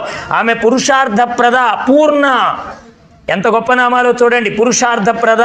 మనం ఎక్కడికి వెళ్ళినా సంకల్పంలో ఈ 4 లేకుండా ఎవరో చెప్పరండి. ఏమిటా 4? ధర్మము, అర్థము, కామము, మోక్షము. దీనికి ఏం పేరు పెట్టారు? చతుర్విధ ఫల పురుషార్థములు అని పెట్టారు. ఇవన్నీ నీకు కరతలామలకం కావాలంటే ఎవరి అనుగ్రహం కావాలన్నారు? అక్కడ అమ్మ అనుగ్రహం కావాలి. ఎందుకని? ఆవిడ పురుషార్థ ప్రదాయిని కాబట్టి. ఒక తల్లి ఎలాగైతే పిల్లాడి ఆరోగ్యాన్ని దృష్టిలో పెట్టుకొని ఏది పెడితే పిల్లాడి ఆరోగ్యం చెడిపోతుందని తల్లికి తెలుసునో దాన్ని పిల్లాడికి దూరంగా ఉంచుతోందండి తల్లి. మీ పిల్లాడికి కాస్త జలుబు చేసింది అనుకోండి, ఇంట్లో లడ్డూలు తయారు చేస్తారు అమ్మగారులు. ఈ లడ్డూలు తయారు చేసేది వాడి కోసమే, పిల్లాడి కోసమే. తయారు చేశాం కదా అని వాడికి పెట్టదండి, నాయన తిను తిను అని పెట్టదు. ఎందుకని? ఇలా పెడుతూ ఉంటే వారి ఆరోగ్యం దెబ్బతింటోంది కనుక వాడికి ఎంతవరకు అవసరమో, ఎంతవరకు తింటే వాడి ఆరోగ్యం కుదుట పడుతుందో అంతవరకే అందిస్తుంది, కానీ మొత్తం వాడికి ఇచ్చేయదు. అలాగే మన అమ్మ కూడా, మన లలితమ్మ తల్లి, మన రాజరాజేశ్వరీదేవి, మన మహిషాసుర మర్దిని అయినటువంటి మన కాళికా పరమేశ్వరీదేవి మనకు ఏది ఎంతవరకు అందించాలో అంతవరకు అందిస్తుంది ఆవిడ. నీకు మళ్ళీ కుంఠితము కానటువంటి కైవల్యాన్ని అందించడం కోసం అమ్మ నీకు ఎంతవరకు అవసరమో, ఏది నీకు పథ్యమో, ఏది నీకు ఔషధమో దాన్ని అందింపజేస్తుంది ఆ తల్లి. అందుకని ఆవిడ పురుషార్థప్రద పూర్ణ అని చెప్పారు. లలితా సహస్రనామాల అమ్మవారి పేరు ఏమిటండి? పూర్ణ. అంటే ఆవిడేది తక్కువ చేయదండి, పూర్ణంగా ఇచ్చేస్తోంది మనకి. ఏది తక్కువగా అమ్మ అంగీకరించదు, పూర్తిగా ఇచ్చేస్తోంది ఆవిడ. ఆవిడ మన భోగాలన్నీ కూడా ధర్మబద్ధంగా ఉండేలా చేస్తోందండి. అమ్మవారి యొక్క ఆరాధన శ్రీ విద్యలో ఉండే గొప్పదనం ఏమిటంటే, ఎవరికైతే ఇది చివరి జన్మ అవుతుందో వారు మాత్రమే అమ్మ చరణారవిందాన్ని పట్టగలుగుతారట. అమ్మ చరణారవిందాన్ని పట్టుకొని అమ్మని పూజిస్తున్నాడంటే వాడికి ఇదే చివరి జన్మ. కానీ విచిత్రం ఏమిటంటే, లోకంలో అందరినీ ఆరాధిస్తారే కానీ అమ్మ దగ్గరికి వచ్చేటప్పటికి ప్రతి వారికి భయం అండి. ఓ లలితమ్మ దగ్గరికి వెళ్ళాలన్నా, ఓ మహిషాసుర మర్దిని దగ్గరికి వెళ్ళాలన్నా, ఓ కాళికా పరమేశ్వరి అమ్మవారి దగ్గరికి వెళ్ళాలన్నా భయం. ఎందుకని? అక్కడ మన వాళ్ళు చాలా భయం పెట్టారు పూర్వీకులు. అమ్మను ఆరాధిస్తే దోషం వస్తే అమ్మ తినేస్తుంది, అమ్మవారి నామాల్లో ఏదైనా పొరపాటుగా చదివితే అమ్మ మీ మీద కోప్పడుతోంది. ఏమండి, ఆవిడ ఏమైనా శాడిస్టా? మనలాగా ఏది పక్కవాడు ఇవ్వకపోతేనో, ఎదుటివాడి గౌరవం ఇవ్వకపోతేనో వాడిని ఏదో చేయాలి, ఇన్నేదో చేయాలనుకునే బుద్ధి అమ్మకు కూడా ఉంటే ఆవిడ జగన్మాత ఎందుకు అవుతుందండి? ఆవిడే జగన్మాత, జగద్ధాత్రి ఆవిడ. అటువంటి అమ్మకి ఇవేమీ ఉండవు. మరి అమ్మ చేతుల్లో ఉండే ఆయుధాలు ఏమిటి? తన బిడ్డ సంరక్షణ కోసం ఓ తల్లి పడేటువంటి తపన. ఓ బిడ్డ సంరక్షణ కోసం తల్లి ఎంత ప్రయత్నం చేస్తోంది, ఏ విధంగా తన బిడ్డని రక్షించుకోవాలనుకుంటోంది, అలాంటి ఆయుధాలే అమ్మ దగ్గర కనబడుతూ ఉంటాయి. చూడండి, ఇప్పుడు ఉదాహరణకి ఎవరో పోలీసు వెడుతున్నాడు అనుకోండి రోడ్డు మీద, ఆ పోలీస్ దగ్గర ఆయుధాలు ఉంటాయి. అతనికి ఏదో తుపాకీ ఉంటుంది, చేతిలో లాఠీ ఉంటుంది, ఏవో అతనికి ఉండేటువంటి ఆయుధాలు అతనికి ఉంటాయి. ఏ తప్పు చెయ్యని వాడు, తప్పేమాత్రం లేనివాడు ఆ పోలీసు ఎదురుగానే దర్జాగా నడుచుకుంటూ వెడతాడు కదా. ఏదైనా తప్పు చేసినాడు అనుకోండి, తనది కాని వస్తువును దొంగిలించిన వాడో, ఇంకో పని చెడు పని చేసిన వాడో ఎవరో ఉన్నారనుకోండి, వాడు ఏం చేస్తాడు? భయంగా ఆ ప్రదేశంలో నడవడానికి భయపడతాడు. అంటే ఇప్పుడు అతడి చేతిలో ఉన్న ఆయుధం సజ్జనులకి రక్షణగా నిలిచి దుష్టులైనటువంటి వాళ్లకు శిక్షకులుగా ఎలా కనపడిందో, అమ్మవారి చేతిలో ఉండేటువంటి ఆయుధాలు కూడా అలాంటివే. అమ్మవారి చేతిలో ఉండేటువంటి ఆయుధాలు దుష్టులైనటువంటి వాళ్ళు మన మీదకి రాకుండా, దుష్టమైనటువంటి వాళ్ళ ఆలోచనలు మన మీద పని చేయకుండా అమ్మవారు సర్వత్రా మనల్ని రక్షిస్తూ ఉంటారన్నమాట. కాబట్టి అటువంటి అమ్మ ఆరాధన చాలా సులభం అన్నారండి. ఎందుకంటే అమ్మవారి యొక్క నామాల్లో ఉంటుంది ఏమని? మనకి అంతర్ముఖ సమారాధ్య, బహిర్ముఖ సుదుర్లభ. మనకి చిట్ట చివరి నామాల్లో, లలితా సహస్రనామాల్లో అమ్మవారిని చదువుతాం. దానిలో ఏ నామం వస్తుంది? అంతర్ముఖ సమారాధ్య. నువ్వు వేసే పూలు ఎలా వేస్తున్నావు, నువ్వు ఇచ్చే చీర ఎలా ఇస్తున్నావు, నువ్వు పెట్టే ఆభరణం ఎలా పెడుతున్నావు. ఈ 100 రూపాయల ఆభరణం పెడుతూ అమ్మ 2 కోట్ల రూపాయల నెక్లెస్ నాకు వచ్చేలాగా చూడు అంటున్నావా? లేకపోతే ఈ 250 రూపాయల చీర అమ్మకి ఇస్తూ అమ్మ నాకు ఇలాంటి పట్టు చీరలు ఇలా కొన్ని కావాలి అని కోరికతో ఇస్తున్నావా? లేక అమ్మకి నేను ఇవ్వగలుగుతున్నాననేటువంటి ఒక నిశ్చయమైనటువంటి భక్తితో ఇస్తున్నావా? ఇవన్నీ గుర్తించగలిగినది అమ్మ అన్నమాట. అంతర్ముఖ సమారాధ్య, నీ లోపల ఆంతర్యంలో కలుగుతున్నటువంటి ఆలోచన పరంపర ఎరుగగలిగినటువంటి తల్లి ఆవిడ. కాబట్టి ఆవిడ అంతర్ముఖ సమారాధ్య, బహిర్ముఖ సుదుర్లభ. అంటే అర్థం ఏమిటండి? కొంతమంది ఉంటారు, నేను కాబట్టి 1,000,000 గులాబీలతో పూజ చేయించానని, నేను కాబట్టి సరస్వతి పూజ రోజున అందరికీ పెన్నులు ఇచ్చానని, ఇలా కొంతమంది ఉంటూ ఉంటారు. దాంతోనే మన రుణం తీరిపోయింది, అమ్మ మాకు అనుగ్రహాన్ని ఇస్తుంది అనుకుంటారు చాలామంది. కానీ బహిర్ముఖమైన పూజల చేత అమ్మని పొందడం చాలా కష్టము అన్నారండి. లలితా సహస్రనామాల్లో హయగ్రీవ అగస్య సంవాదంగా వినపడుతున్నటువంటి ఆ నామాలలో మనకి ఇది రహస్యమైనటువంటి స్తోత్రం. వసిన్యాది వాగ్దేవతలందరూ అమ్మవారి పక్కన ఉండి అమ్మవారి వైభవాన్ని కళ్ళారా చూచి ఆ తల్లి యొక్క అవ్యాజమైన కరుణామూర్తి లాలసతని వారు మనస్సులో అవధరించుకొని అమ్మవారి గొప్పదనాన్ని వాగ్రూపంలో స్తోత్ర రూపంలో పంచితే అలా వచ్చింది లలితా సహస్రనామం. లలితా సహస్రనామం చదవడం అంటే శ్రీ విద్యా ఉపాసన చేసినట్టే. మనకి అనిపించవచ్చు, ఏమండి మా ఇంట్లో శ్రీచక్రం లేదండి, మేము శ్రీచక్రాన్ని అర్చించుకోలేకపోతున్నాం, అమ్మవారిని మేము పూజించుకోలేకపోతున్నాం అంటే లలితా సహస్రనామానికి మించిన శ్రీచక్రం ఎక్కడుంటుందని చెప్పండి. అన్ని విషయాలు లలితా సహస్రనామంలో చెప్పేశారు. అమ్మవారి ఆరాధన చెప్పేశారు, అమ్మ ఎలా ఉంటుందో చెప్పేశారు, అమ్మ నవ్వితే ఎలా ఉంటుందో చెప్పారు, అమ్మ చేతిలో ఉండే వీణ గురించి చెప్పారు. నిద సల్లాప మాధుర్య విస్థిత కచ్చపి మందస్మిత ప్రభాపూర మజ్జత్ కామేశమానస అనాకలిత సాదృశ్య చుబుకు శ్రీ విరాజిత. ఇలాంటి నామాలు అమ్మవారి యొక్క రూపవైభవాన్ని ముందర తెచ్చి పెడతాయండి. మనకి ఎంత అద్భుతమైన నామాలు ఉన్నాయో లలితా సహస్రనామాల్లో. ఓసారి దేవీ నవరాత్రోత్సవాలలో అమ్మవారి యొక్క సమక్షంలో బ్రహ్మగారు మంత్రాలు చదువుతూ ఉంటే, విష్ణుమూర్తి అక్కడ ఆసీనులై ఉంటే, మహేశ్వరుడు అమ్మ సన్నిధానంలో కూర్చొని ఉంటే, అంత మహత్తరమైన సభలో సరస్వతి అమ్మవారు గానం చేసే భాగ్యం వచ్చిందటండి. అమ్మవారి సన్నిధిలో గానం చేయడం, అమ్మవారి సన్నిధిలో మాట మాట్లాడడం అంటే జన్మ జన్మల పుణ్యం అండి. లోకంలో అనుకుంటూ ఉంటారు, అయ్యో నేను దసరాలో పాట పాడదామంటే ఎవరూ లేరే, ఎవరైనా 10 మంది ఉంటే పాడదాం అనుకున్నానండి అంటారు ఒక అమ్మగారు. అసలు అందరికీ తల్లి అయిన అమ్మ ఎదురుగా ఉంటే ఇంకెవరు కావాలి చెప్పండి? అమ్మవారి మాట వినడానికి ఎవరు కావాలి? ఆ అమ్మే కూర్చుంటుంది. చిన్నపిల్లాడు మాట్లాడితే దానిలో దోషాలు గుర్తించకుండా తల్లి అందులో ఉండే మంచిని మాత్రం ఎలా స్వీకరిస్తుందో, మన అమ్మ కూడా మనలో ఉండేటువంటి దోషాలు తొలగింపజేస్తోంది. కుపుత్రో జాయేత క్వచిదపి కుమాతాన భవతి అంటాడు ఆదిశంకర భగవత్పాదాచార్యులు వారి దేవి అపరాధ క్షమాపణ స్తోత్రంలో చెప్పాడండి ఆయన. అమ్మా చెడ్డ కొడుకు ఉంటే ఉండొచ్చు అమ్మా లోకంలో, చెడ్డ తల్లి మాత్రం ఉండదన్నాడండి ఆదిశంకర భగవత్పాదాచార్యులు వారు. చెడ్డపుత్రుడు ఉంటే ఉండొచ్చుగాక, కానీ చెడ్డ తల్లి ఉండదు. కుపుత్రో జాయేత క్వచిదపి కుమాతాన భవతి, ఉండదమ్మా. అలాంటి తల్లివి నీవు అని అమ్మవారిని అర్చించుకున్నాడు ఆయన. ఎవరు? ఆదిశంకర భగవత్పాదాచార్యులు వారు.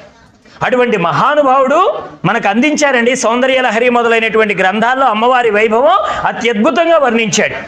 బ్రహ్మ కూడా వ్రాసినటువంటి వ్రాతని తొడపగలిగినటువంటి శక్తి అమ్మ పాదార విందములను పట్టిన వాడికి ఉంటుంది అని చెప్పాడు ఆయన. బ్రహ్మ సృష్టి చేయగలుగుతున్నాడంటే, విష్ణువు పాలన చేయగలుగుతున్నాడంటే, శివుడు లయం చేయగలుగుతున్నాడంటే, నిరంతరం అమ్మవారి యొక్క పాదములను అంటినటువంటి పరాగాన్ని వాళ్ళు శిరస్సు మీద ధరిస్తున్నారు కాబట్టి బ్రహ్మకు సృష్టి శక్తి వచ్చింది, విష్ణువుకు పాలనా శక్తి వచ్చింది, మహేశ్వరుడికి సంహరించేటువంటి శక్తి కూడా అమ్మవారి యొక్క పాద పద్మాలని అంటడం వల్ల వచ్చింది అని చెప్పాడు. ఎవరు? సాక్షాత్ ఆదిశంకర భగవత్పాదాచార్యులు వారు.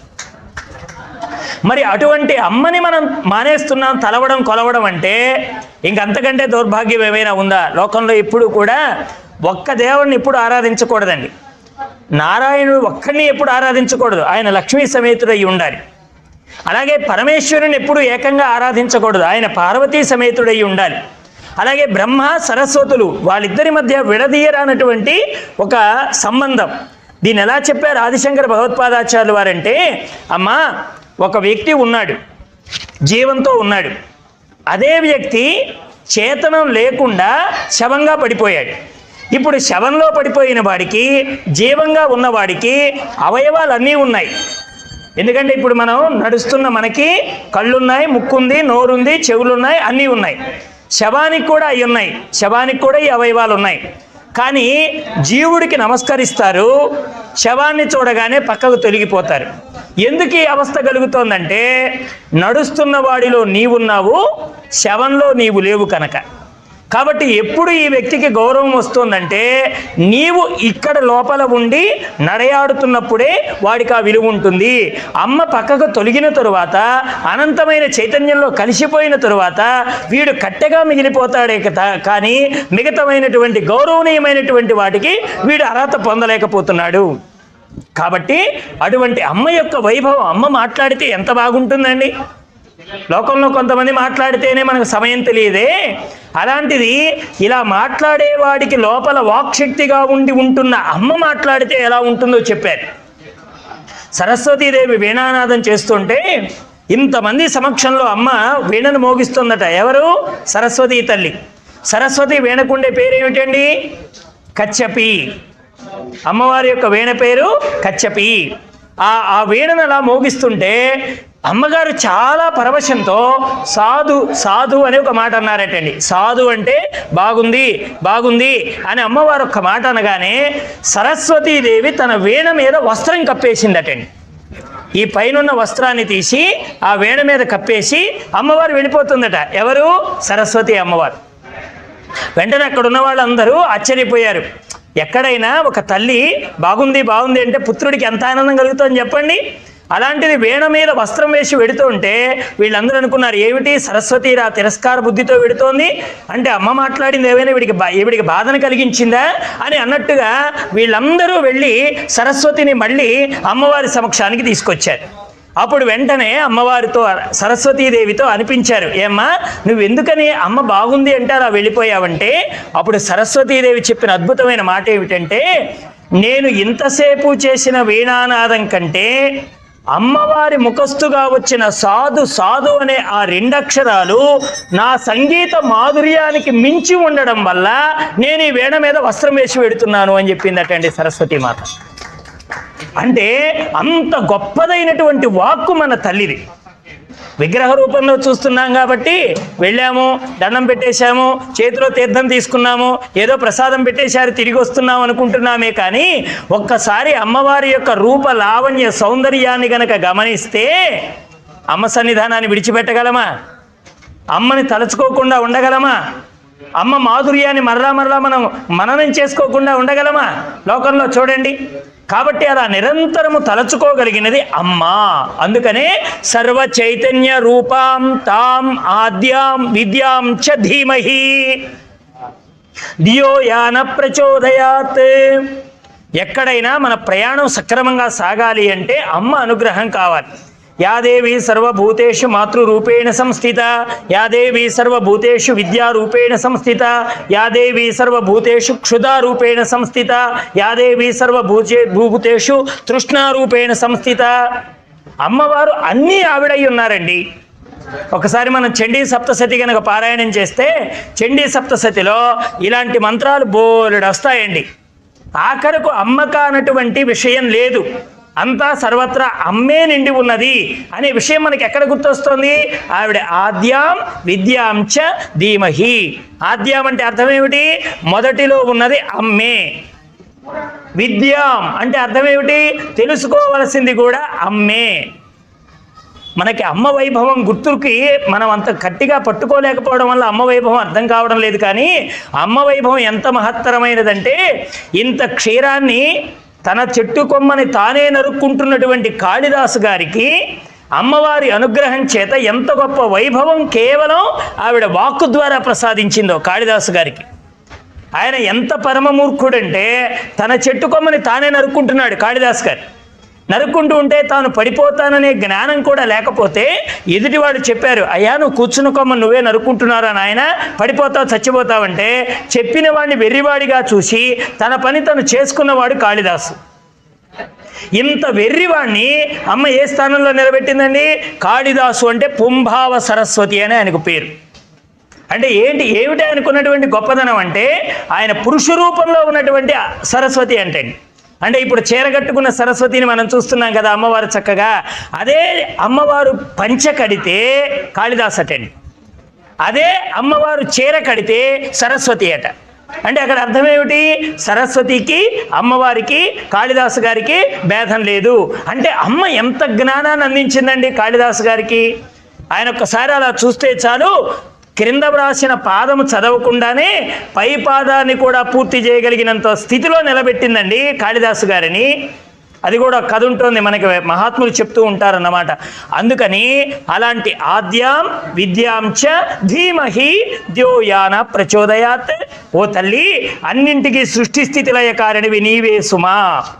అలాంటి అమ్మవారిని ముందుగా స్తుతించి సూత భగవానుడు అక్కడికి రావడంతో శౌనకాది మహామునులందరూ కూర్చొని, అయ్యా ఇదిగో మీరందరూ లోకంలో పురాణాలన్నీ మీరు వ్యాసుడి ద్వారా విన్నారు. వ్యాసుడు ఎవరండి? వ్యాసో నారాయణో హరిహి. మన విష్ణు సహస్రనామ ప్రారంభంలో చదువుకుంటాం.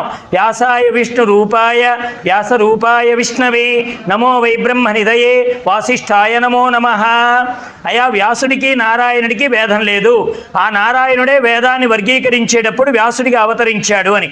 అటువంటి వ్యాసుడి యొక్క ముఖస్థుగా పురాణాలు విన్నటువంటి వారు ఎవరండి? సూత మహర్షుల వారు.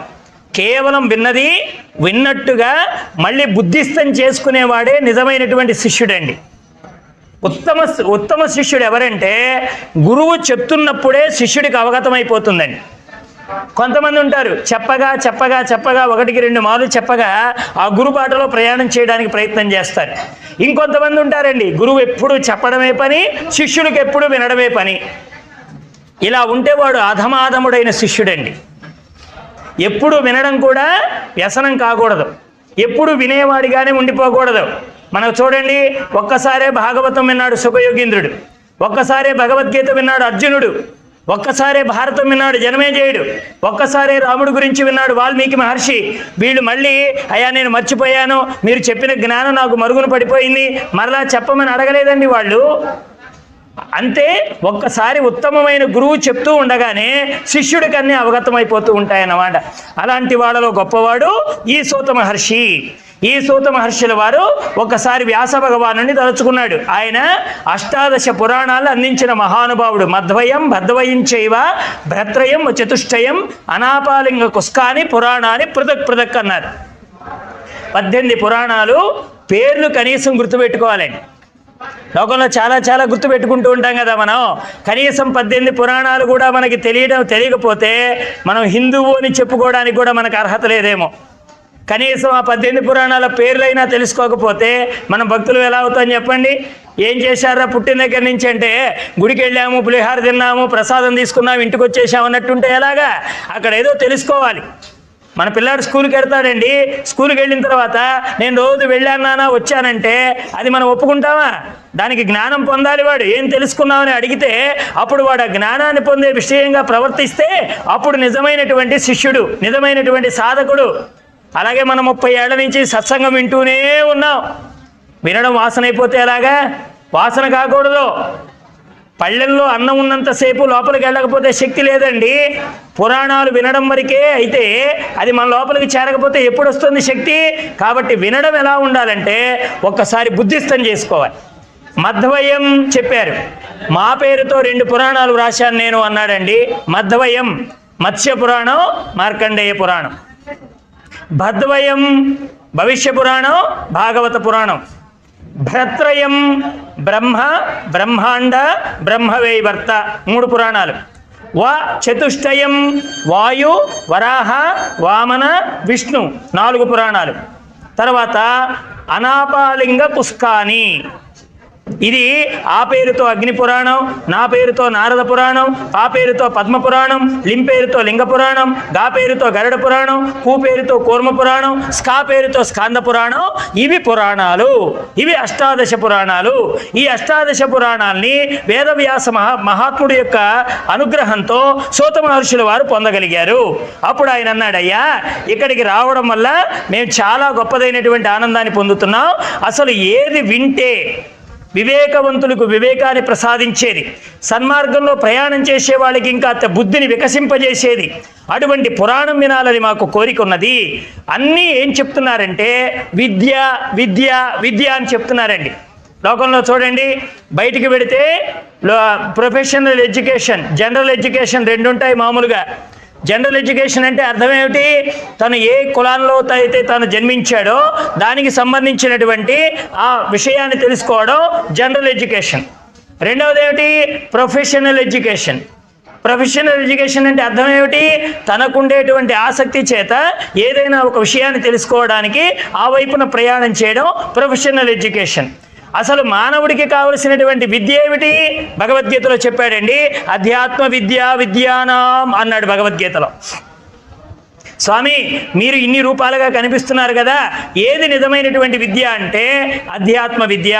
ఏది అధ్యాత్మ విద్య అంటే నీ స్వరూపాన్ని నీకు ఎరుక చేసేదే విద్య. ఇక్కడ సూత మహర్షులు వారిని సౌనకాది ఋషులు ఏమడిగారంటే, విద్య అని ఒక మాట ఉన్నది లోకంలో, మరి ఆ విద్య శ్రీదేవి యొక్క గొప్పతనాన్ని గురించి వివరిస్తూ ఉంటుంది. అసలు శ్రీ అంటే ప్రకృతి అని అర్థం అండి. విద్య, దేవి అంటే దివ్యమైనటువంటి ప్రకాశము అని అర్థం.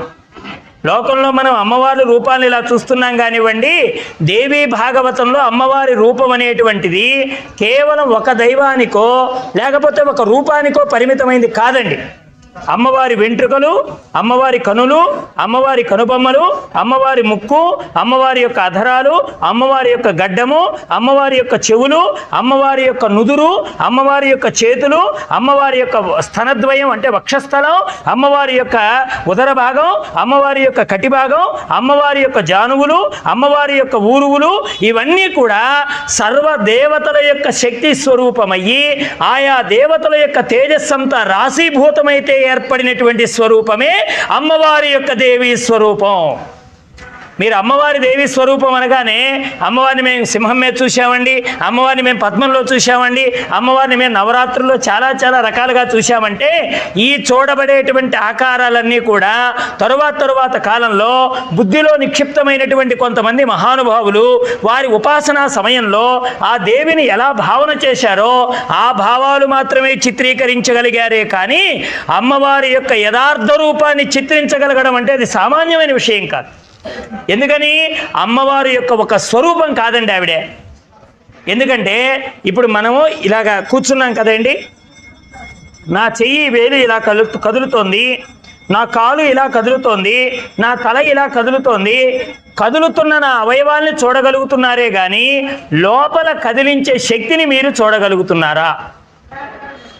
కదులుతున్న నా అవయవాలు మీరు చూడగలుగుతున్నారు, లోపల కదిలించేటువంటి శక్తిని మీరు చూడగలుగుతున్నారా? చూడడం లేదు. అంటే కదిలే రూపానికి కదిలించేటువంటి శక్తి ఒకటి లోపల ఉంటుంది. ఆ శక్తే అమ్మ, ఆ శక్తే దేవి.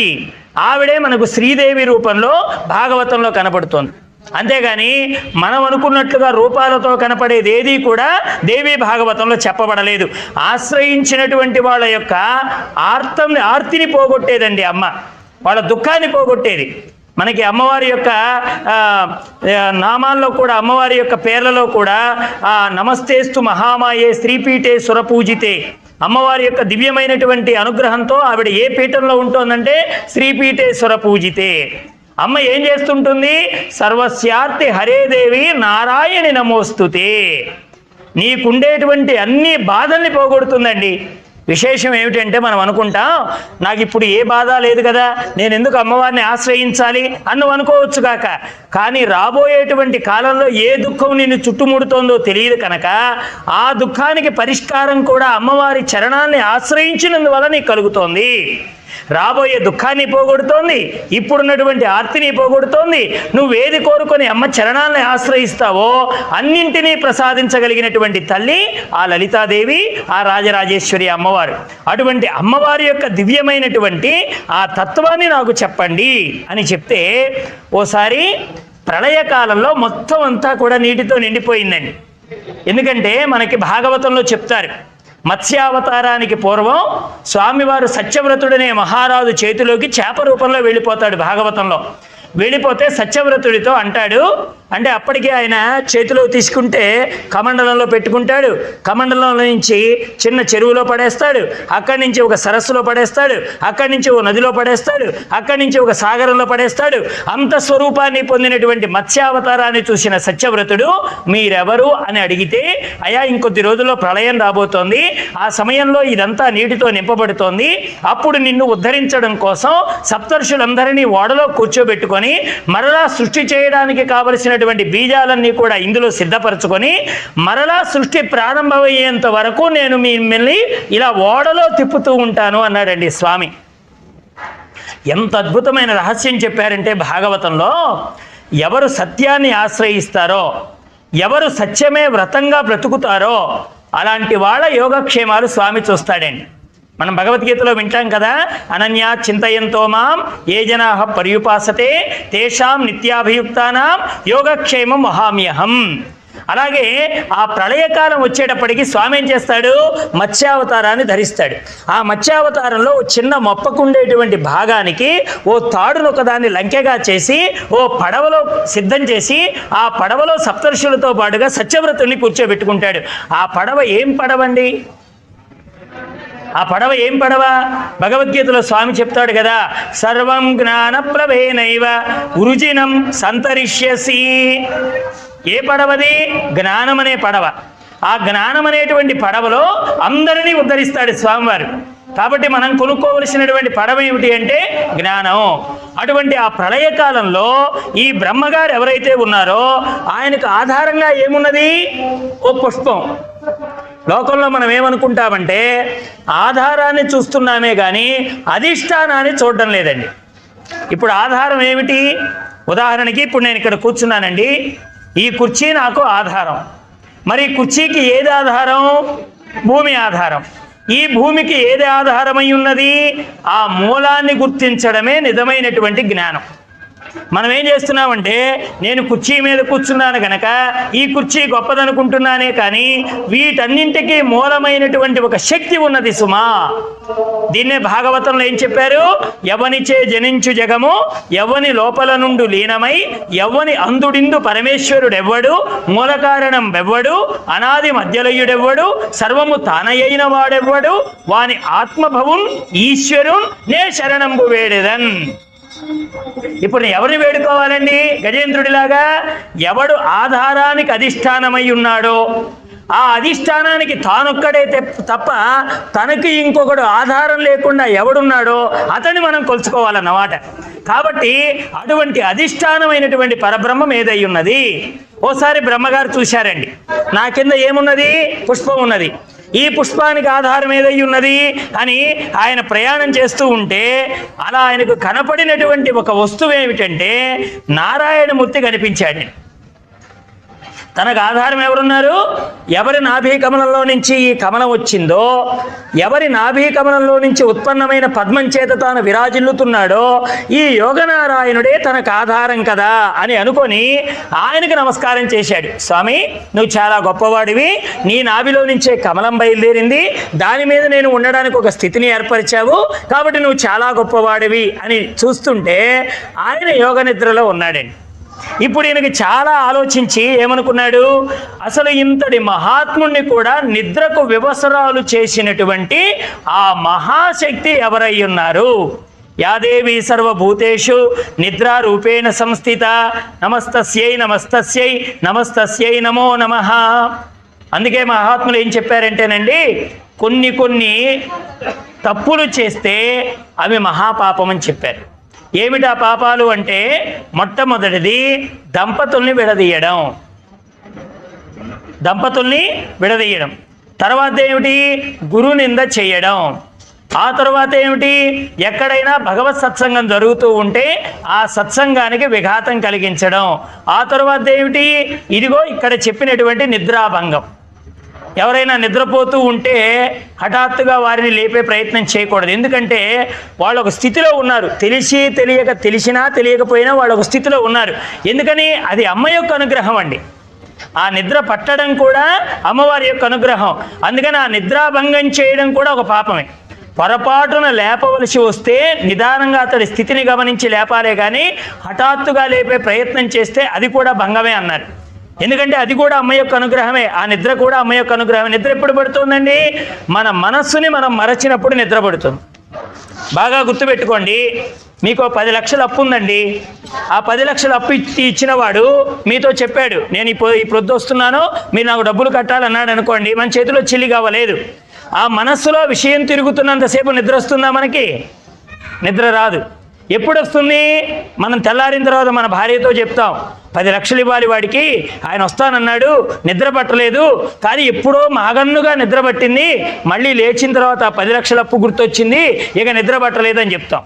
అంటే అంతకు ముందర నిద్ర పట్టకపోవడానికి, మధ్యలో నిద్ర పట్టడానికి, ఆ తర్వాత మరలా విషయం గుర్తొచ్చిన తర్వాత ఆ నిద్రలోకి మనం వెళ్ళిపోకపోవడానికి కారణం ఏమిటంటే మనస్సు పని చెయ్యడం. ఆ మనస్సు ఎప్పుడైతే విషయవాసనలో జోలి వెళ్ళకుండా ఉంటుందో అప్పుడు వాడు నిద్రలోకి వెడతాడు. అప్పుడు ఆయన ఆలోచించాడు, యోగ నిద్రలో ఉన్నటువంటి నారాయణుడి నాభీకమలంలో ఉన్నటువంటి ఆ బ్రహ్మగారు ఆ జగజ్జననికి స్తోత్రం చేశాడండి. అమ్మా యోగమాయ, నీ శక్తి ఎంత గొప్పది, సాక్షాత్తు నారాయణుణ్ణే ఇలా నిద్రకు ఉపక్రమించేలా చేశావంటే నువ్వెంత గొప్పదానవి. అని అన్నాడు. అలా యోగమాయలో నిద్రించినటువంటి నారాయణుడికే అంతటి ఆ నిద్రావస్థను కలిగించిన తల్లి ఎవరైతే ఉన్నారో ఆ తల్లికి సంబంధించిన పురాణం ఇది అని చెప్పారండి. ఈ పురాణము ఒక ఆకారానికి సంబంధించినటువంటి దేవీ పురాణం కాదు, మీరు గమనించండి.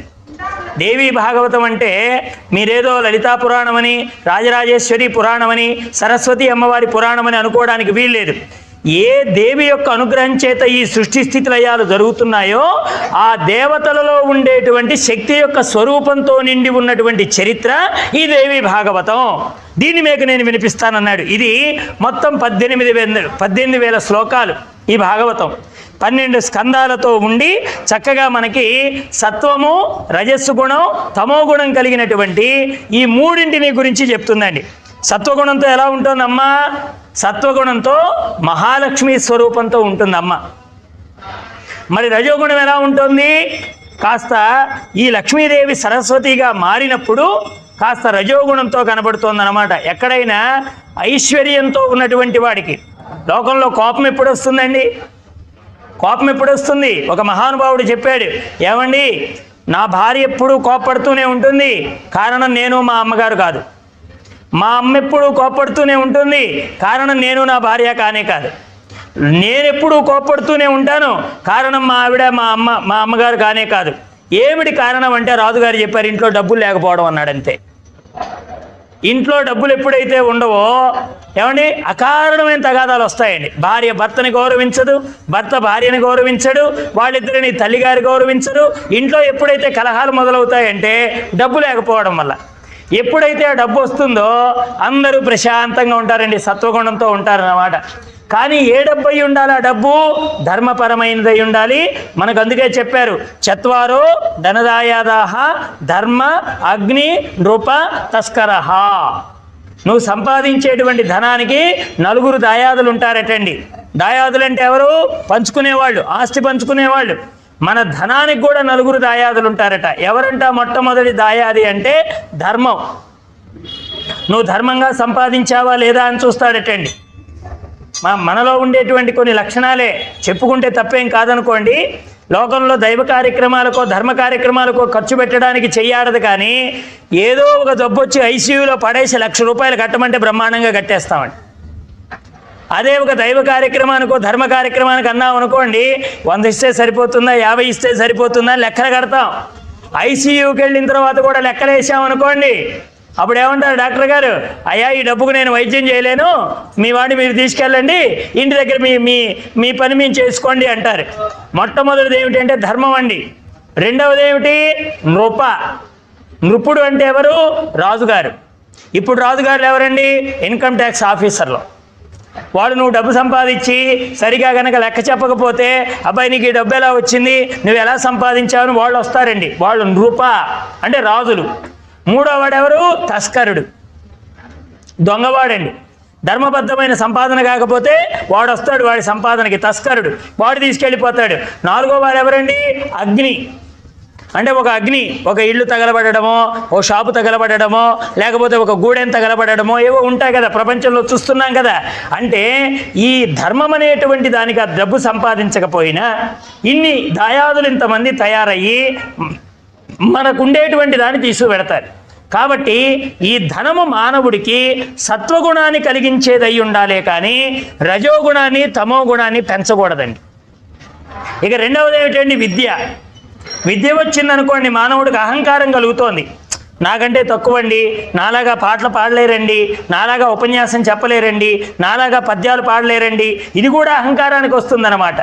కాబట్టి విద్య ఏం చేస్తుందంటే మనలో రజోగుణాన్ని ప్రేరేపించడానికి అవకాశం ఉంది కనుక ఆ రజోగుణం లేకుండా విద్యని మనం గౌరవించాలి. మూడవది ఏమిటండి? తమోగుణం. తమోగుణ ప్రధానమైన వాళ్ళు ఏం చేస్తారు? తనకంటే కింద వాళ్ళని కించపరచడం, నోటికొచ్చినట్లుగా మాట్లాడడం, తక్కువ దృష్టితో చూడడం, ఎదుటివాడిని హింసించేటువంటి క్రౌర్య బుద్ధి ఏదైతే ఉన్నదో అది తమోగుణ ప్రధానమైనటువంటి లక్షణం అన్నమాట. కాబట్టి ఇక్కడ అమ్మ కూడా మనకి సత్వ రజస్తమో గుణాలతో కనబడుతూ ఉంటుందండి. వాస్తవానికి అమ్మలో ఆ గుణాలేవీ లేవు. ఏం చెప్పారండి దీనికి ఉపమానం? ఏం చెప్పారంటే, మీరు స్ఫటికలింగాన్ని చూశారా? స్ఫటికలింగాన్ని చూసి ఉంటారు కదా.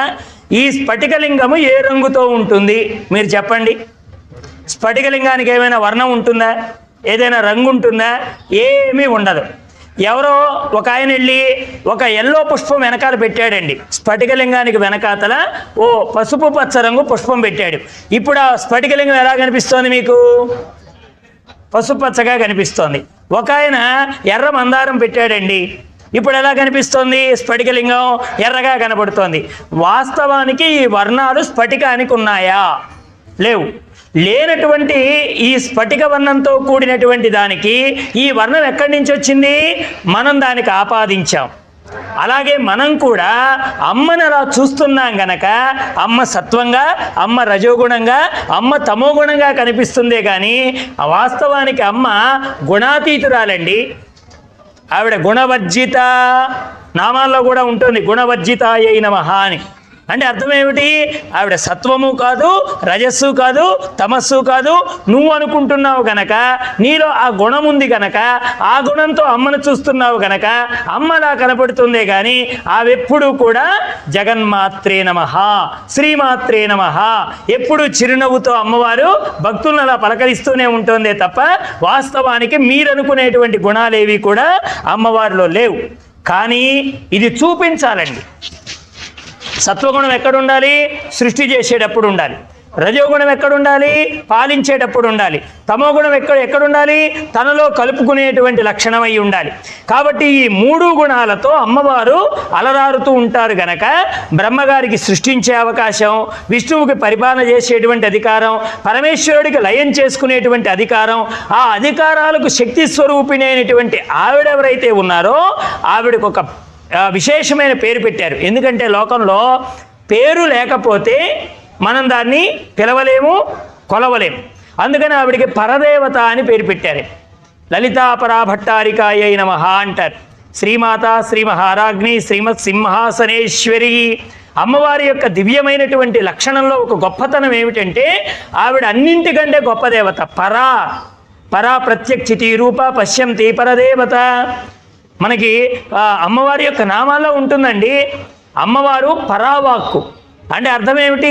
అది అందరికీ వినిపించేటువంటి వాక్కు కాదండి. అమ్మవారి యొక్క దివ్యమైనటువంటి వాక్కు అంటే అది సాధకులకి, దివ్యంగా మనస్సుని స్థిరపరచుకున్న వాడికి, ఇంద్రియాల్ని బహిర్ముఖం కాకుండా అంతర్ముఖంగా నడిపించుకున్న వారికి తనలోనే ఒక శబ్దం వినపడుతోంది.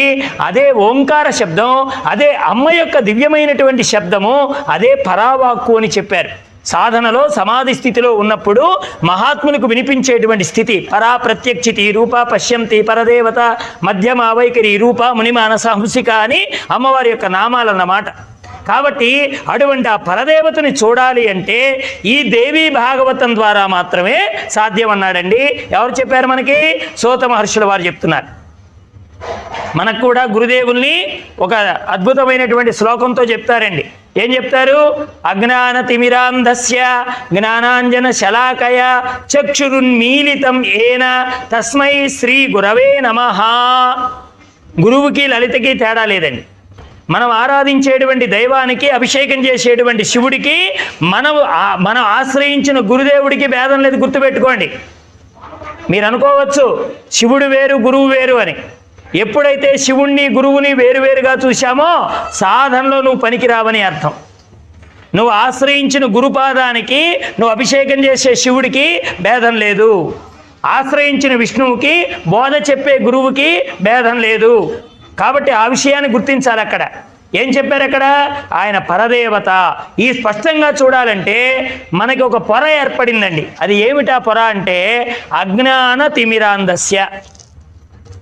లోకంలో ప్రపంచంలో వస్తువు కనపడకపోవడం అనేది చీకట్లోనే జరుగుతుందండి. కానీ ఈ అజ్ఞాని అనేవాడికి పగలు కూడా వస్తువుని చూడలేడండి. లోకంలో అంధత్వం చీకటి నుంచి వస్తుంది. కానీ అజ్ఞాని అనేవాడికి పగలు కూడా వస్తువుని చూడలేడు. అంటే అర్థం ఏమిటి? ఉన్నటువంటి దాన్ని ఉన్నట్టుగా చూడకపోవడమే అజ్ఞానం అంటే. లేని దాన్ని ఉన్నట్టుగా చూడడం అనే అజ్ఞానం అంటే. రెండు విషయాలు చెప్పారు. ఉన్నది ఉన్నట్టుగా చూడకపోవడం, లేని దాన్ని ఉన్నట్టుగా చూడడం. ఇదే అవిద్య, అజ్ఞానం.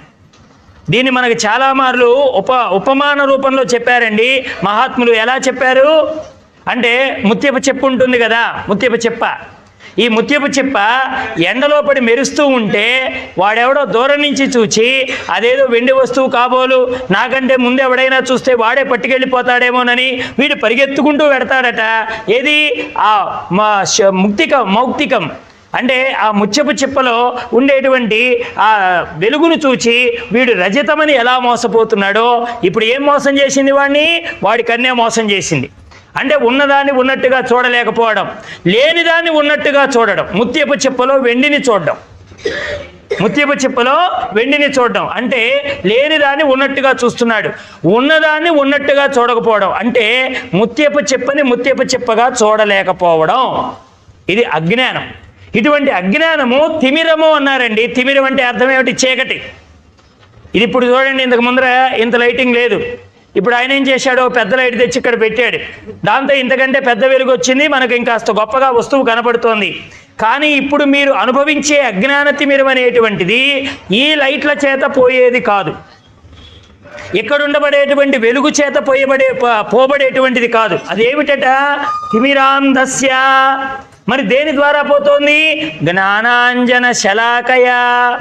గురుదేవులు ఏం చేస్తాడంటేనండి, జ్ఞానం అనేటువంటి పుల్ల తెస్తాడటండి. జ్ఞానం అనేటువంటి పుల్ల మనకి కంటికి శుక్లం వచ్చిన వాడికి, పొర కమ్మిన వాడికి పై పొరని తీసేస్తే ఉన్న వస్తువు ఉన్నట్టుగా ఎలా కనబడుతుందో, అజ్ఞానం అనే పొర చేత మనం ఉన్న వస్తువుని ఉన్నట్టుగా చూడలేకపోతున్నాం గనక జ్ఞానం అనేటువంటి పుల్ల చేత గురుదేవులు మనకి ఈ పైనున్నటువంటి ఈ పొరని తొలగిస్తాడటండి.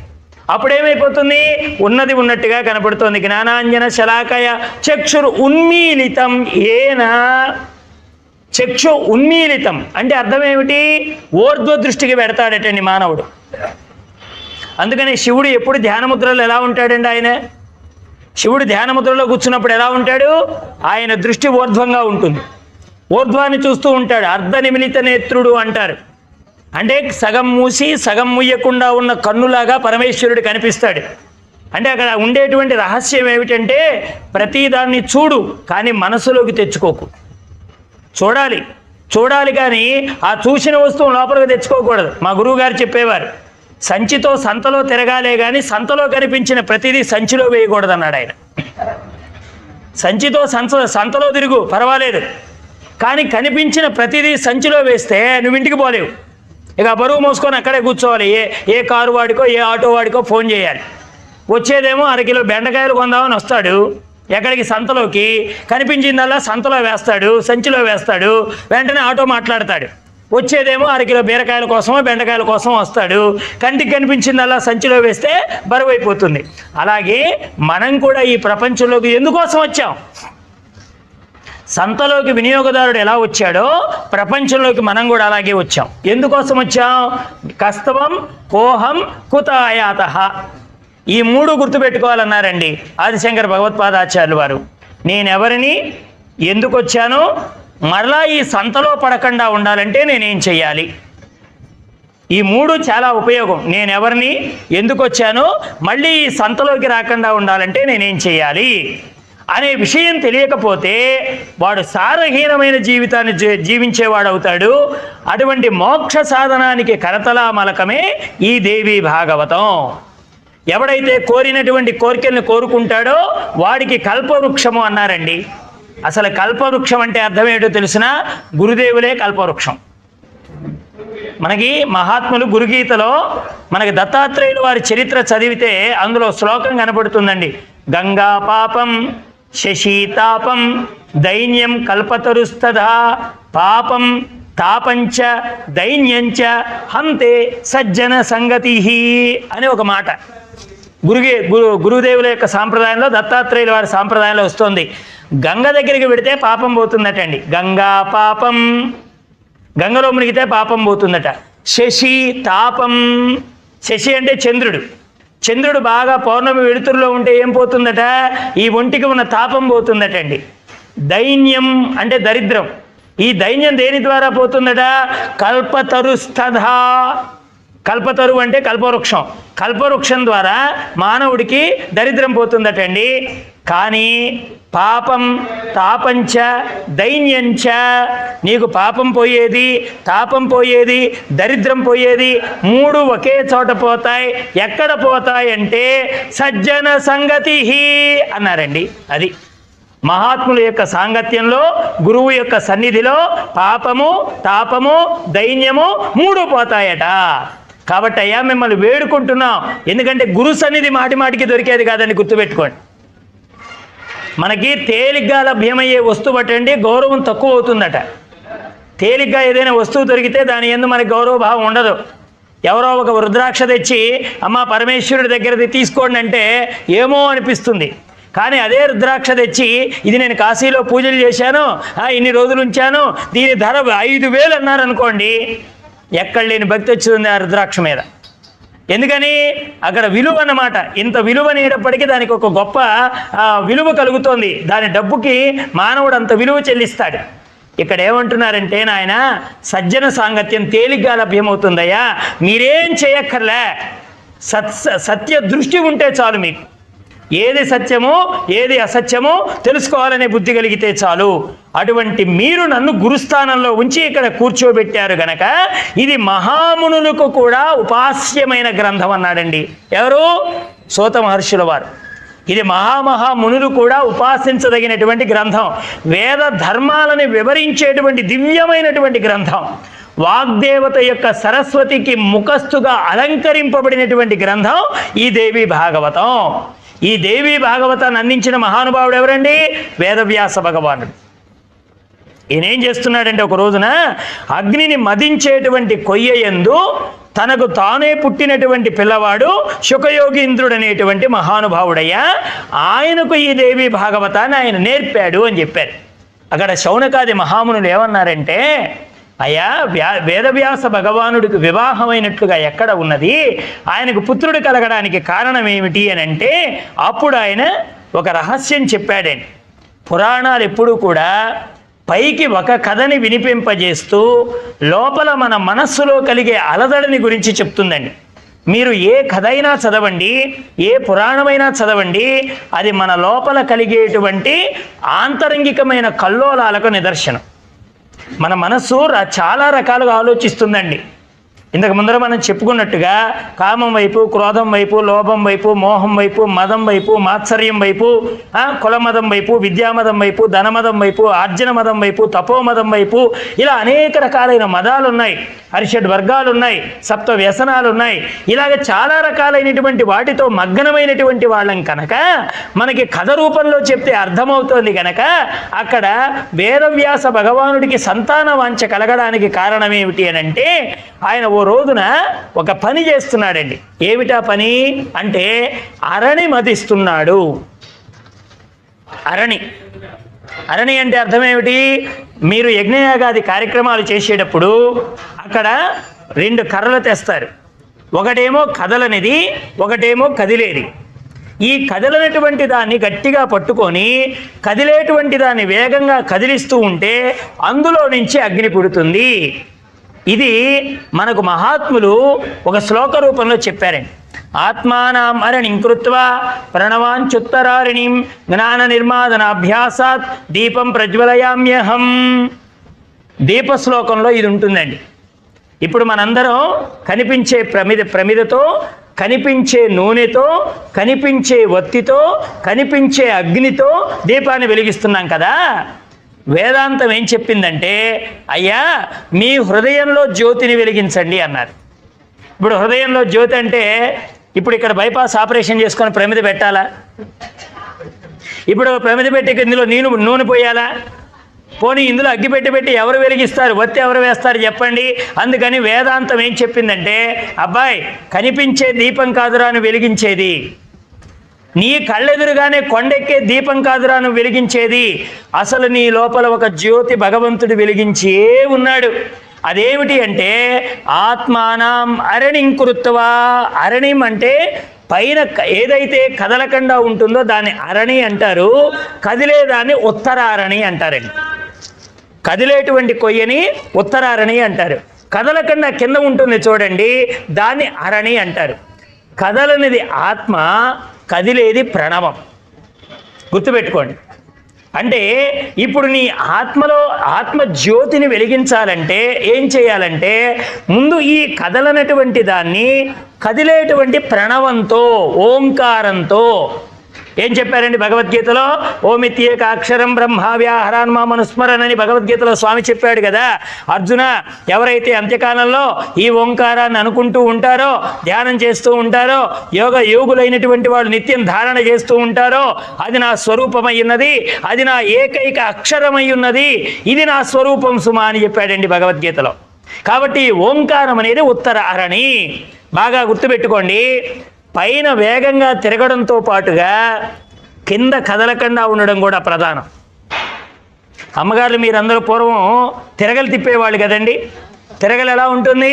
కిందది కదలకుండా ఉంటుంది, పైన కదులుతూ ఉంటుంది. పొరపాటున కిందిది కూడా కదులుతూ ఉందనుకోండి, మీకు పిండి పడదు, మీకు పప్పు రాదు. కిందిది కదులుతూ పైది కదులుతూ ఉంటే మీకు కావలసిన వస్తువు రాదు. అలాగే మనస్సు నిశ్చలం లేకుండా ఓంకారం జపం చేసిన మీ గతి అంతే. ఏం చెప్పారు ఇక్కడ? గట్టిగా ఆత్మని జాగ్రత్తగా ఇతరమైన విషయాల వైపుకు వెళ్ళకుండా ఏకీకృతమైన మనస్సుతో ఓంకారం అనే ప్రణవంతో మీరు దీన్ని తిప్పాలి, దీన్ని సాధన చేయాలి. ఈ సాధన చేసే సమయంలో దృష్టి చెదరకుండా ఉండాలి. ఇప్పుడు చూడండి, వేదవ్యాస భగవానుడు అరణి మదిస్తున్నాడు. అరణి మదించేటప్పుడు ఆయన ఏం చేస్తున్నాడు? బయటికి వచ్చాడండి ప్రపంచంలోకి. రాగానే ఓ చెట్టు కనపడింది, ఆ చెట్టు పైన ఒక గూడు కనపడింది, ఆ గూడు పైన పక్షి పిల్లలు కనపడుతున్నాయి. ఈ పక్షి పిల్లలు తమ చిన్న నోటిని బాగా తెరిచి ఆహారం కోసం ఎదురు చూస్తుంటే వాటి తల్లులు వచ్చి ఆ తండ్రి తల్లి వీటికి ఆహారం పెడుతూ ఉంటే ఇప్పుడు వ్యాసుడిలో ఒక ఆలోచన వచ్చిందండి. ఆహా, పక్షులకే ఇంత ప్రేమ ఉన్నదే, పక్షులకే సంతానం మీద ఇంత ప్రేమ ఉన్నదే, నాకు కూడా సంతానం ఎందుకు కలగకూడదు? చూడండి, దృశ్యం సంసారాన్ని తెచ్చిపెడుతుంది, శ్రవణం సంసారాన్ని తెచ్చిపెడుతుంది. ఇప్పుడు ఏం లేదండి, మన దారిని మనం వెడుతూ ఉన్నాం, దారిలో ఎన్నో శబ్దాలు వినపడుతూ ఉంటాయి, సంసారం లేదు. కానీ ఎక్కడో ఒక శ్రవణం దగ్గర ఆగారండి, అక్కడ పట్టుకుంటుంది సంసారం. ఇప్పుడు ఇంతసేపు సత్సంగం విన్నామా, బయటికి వెళ్ళిపోయిన తర్వాత ఎక్కడో చోట పడుతుంది. అన్నీ వినవులేండి, కొన్ని ఉంటాయి. పోనీ కొంతమంది ఇక్కడే మొదలెట్టే వాళ్ళు ఉన్నారు. పలకరించడం మర్చిపోయాను, మధ్యలో వచ్చావా నువ్వు, నిన్నేదో అడుగుదాం అనుకున్నానే అని పోయేవాడిని ఆత్మరీ మొదలెడతాడు. పెద్ద సంసారం ఇక్కడ. వీడు ఇక్కడే మొదలెడతాడు సంసారం, బయటికి పోయిందాక కూడా ఉండదు. సత్సంగం దగ్గరే సంసారం మొదలవుతుంది ఇక్కడ. మన దౌర్భాగ్యం ఏమిటంటే, ఏది పొందాలని వచ్చామో దాన్ని మర్చిపోయి బయట చేసే సంసారాన్ని ఇక్కడ కూడా మొదలు పెడుతున్నాం. ఇప్పుడు సత్సంగానికి వెళ్ళామని చెప్పాలా, సంసారం పోగేసుకోవడానికి వెళ్ళామని చెప్పాలా? పాపం ఇంటి దగ్గర వాళ్ళు అనుకుంటారు, వీళ్ళు రోజు సత్సంగానికి వెడుతున్నారు, ఎంత పుణ్యం చేశారో అనుకుంటూ ఉంటారు. కానీ ఇక్కడికి వచ్చి మనం పెద్ద సంసారం మూటగట్టుకుంటున్నాం అన్న సంగతి వాళ్ళకి తెలియదు. ఇక్కడికి వచ్చి దేన్ని తొలగించుకుంటున్నాం, దేన్ని పట్టుకుంటున్నాం, ఇది చాలా అవసరం అండి. కథని కథగా చదివేశాం అనుకోండి, ఏమిటి ఉపయోగం? వేదవ్యాసుడంతటి వాడికి బాగా గుర్తుపెట్టుకోండి, చెట్టు కొత్త కాదు, చెట్టు మీద ఉన్న గూడు కొత్త కాదు, గూట్లో ఉన్న పక్షులు కొత్త కాదు, అవి ఈరోజు చేస్తున్న పని కాదు. రోజు అన్నం తెస్తున్నాయి, రోజు పిల్లలకు పెడుతున్నాయి, ఇలా రోజు జరిగే ప్రక్రియ. కానీ వ్యాసుడి దృష్టి ఎప్పుడైతే పిల్లల మీద పడిందో అప్పుడు ఇతనిలో కోరిక మొదలైంది. అందుకనే భగవద్గీతలో స్వామి చెప్పాడు, ధ్యాయతో విషయాన్ పుంసః సంగస్తే షూపజాయతే సంగాత్ సంజాయతే కామః కామాత్ క్రోధోభిజాయతే క్రోధాత్ భవతి సమ్మోహః సమ్మోహాత్ స్మృతి విభ్రమః స్మృతిభ్రంశాత్ బుద్ధినాశ్యో బుద్ధినాశ్యాత్ ప్రణశ్యతి. ఎంత అద్భుతమైన మాటలండి! నారాయణమూర్తి చెప్పిన మాటలు మర్చిపోగలమా? నువ్వు నాశనం కావడానికి, బాగుపడడానికి ఒకే ఒక మార్గం ఏమిటంటే ధ్యాస అని చెప్పాడండి. ఇప్పుడు ఇంతకాలం వ్యాసుడికి ఆ చెట్టు మీద దృష్టి పోలేదు, ఇప్పుడు చెట్టు మీద దృష్టి పోయింది. చెట్టు మీద దృష్టి సంసారం తేలేదండి. ఎప్పుడైతే దృష్టి మనస్సు మీద కేంద్రీకరించాడో, దాన్ని పట్టుకున్నాడో, అప్పుడు సంసారం వచ్చింది. అంటే మనిషి తిరగొచ్చు కానీ మనసుకు దాన్ని అంటించకూడదని. ఎప్పుడైతే మనసు గంటిస్తామో అదే పెద్ద సంసారమై కూర్చుంటుంది.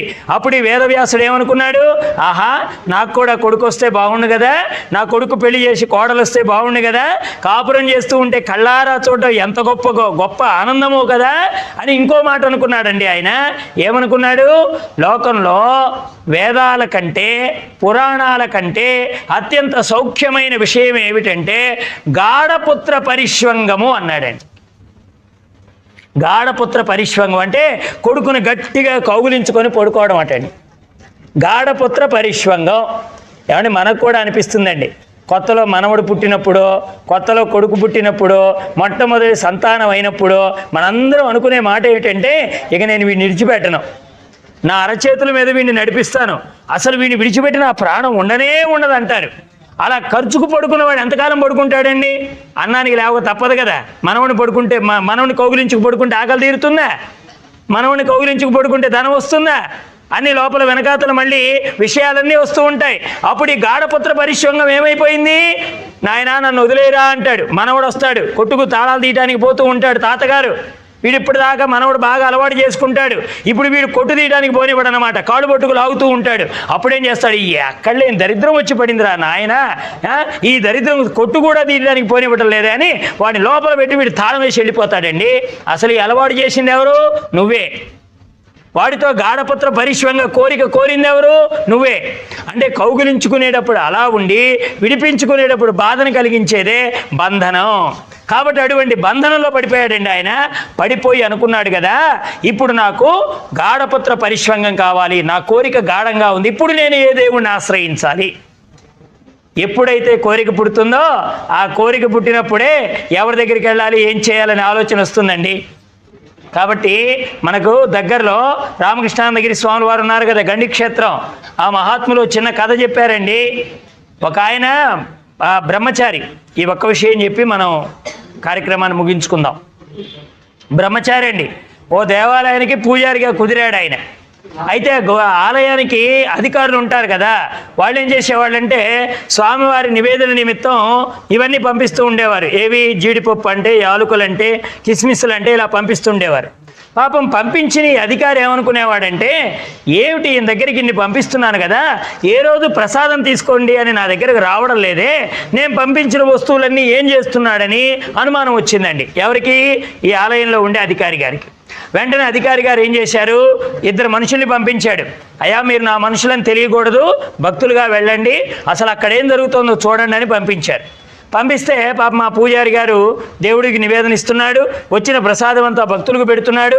అందరూ చక్కగా అనుకుంటున్నారు, ఇంతకుముందు ఆయన కంటే ఈయన చాలా బాగా పూజా కార్యక్రమాలు నిర్వర్తిస్తున్నాడు, చక్కగా దాచుకోకుండా ప్రసాదం అందరికీ పెడుతున్నాడని ఆయన గురించి గొప్పగా చెప్పుకుంటున్నారు.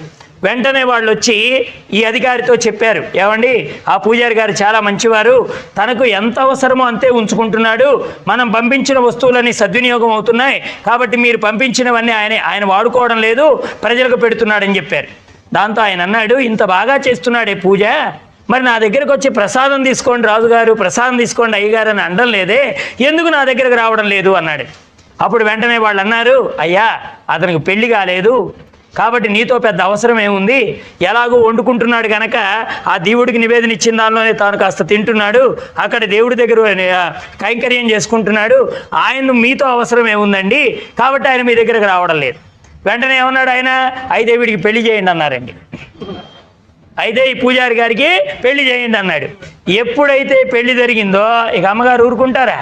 పక్కింటి ఆవిడ ముక్కు పుడుకొంది, ఎదిరింటి ఆవిడ నెక్లెస్ కొన్నది, ఎదిరింటి ఆవిడ ఇన్ని చీరలు కట్టింది, ఆవిడకి ఇన్ని పీరువాలు చీరలు ఉన్నాయి, మరి నా గతి ఏమిటి, నేను ఇలాంటి దిక్కుమాలి వాడిని పెళ్లి చేసుకున్నాను, నా గతి ఎప్పుడు ఇంతేనా అని లోపల గొడగడం మొదలెట్టిందండి. ఇప్పుడు ఈయనేం చేశాడు, ఆదాయ మార్గాల కోసం అధికారి దగ్గరికి వచ్చాడు. అయ్యా ఈ రోజున అష్టమి నవమి, ఇదిగోండి తీర్థం తీసుకోండి, ఈ రోజున ఏకాదశి తులసిమాల తీసుకోండి, ఈ రోజున పౌర్ణమి వండి పొంగల్ తీసుకోండి. ఎందుకని? ఈయన చేతిలో ప్రసాదం పెడితే ఆయన చేతిలో డబ్బు పెడతాడు, ఈయన చేతిలో డబ్బు పెడితే ఇంటిగారి అమ్మగారికి ముక్కు పొడకు వస్తుంది, చీర వస్తుంది. ఎందుకని ఇదంతా తయారైంది? కోరిక ఉండడం వల్ల. అది ఎప్పుడైతే కోరిక బయలుదేరిందో వ్యాసుడిలో, అప్పుడు దేవుడు అవసరమయ్యాడండి. ఇప్పటి వరకు ఆత్మజ్ఞానమే ఆయన పరమావధి. కానీ వ్యాసుడు ఏం ఆలోచించాడు, కొడుకు కావాలని ఎప్పుడు అనుకున్నాడో, ఇప్పుడు ఏ దేవుడు నా గురించి నా కోరిక తీరుస్తాడు అని తపస్సు మొదలు పెట్టాడన్నమాట. అంటే ప్రతి వారిలో సంకల్పం చేసేటువంటి ఒక శక్తిని కలిగించేది కూడా ఆ దేవతే.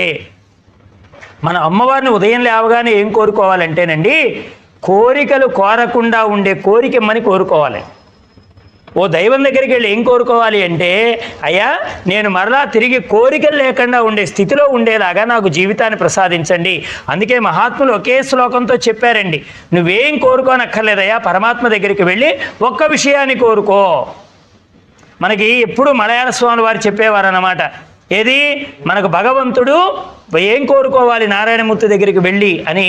స్వామివారు నాకేం అక్కర్లేదండి, ఇదిగో నేను బ్రతికినంత కాలం నీ సేవ చేసుకోవాలి, ఒకవేళ ఎక్కడైనా వెళ్ళిపోయే సమయం వస్తే నీ స్థానానికి చేరుకోవాలి, బ్రతికుంటే ఒకళ్ళ దగ్గర కిందకు వెళ్ళి ఇలా చెయ్యి చాచకుండా వినా దైన్యేన జీవితం దేహాంతే తవ సాయుజ్యం, స్వామి నాకు ఇది కోరుకుంటే చాలు అని.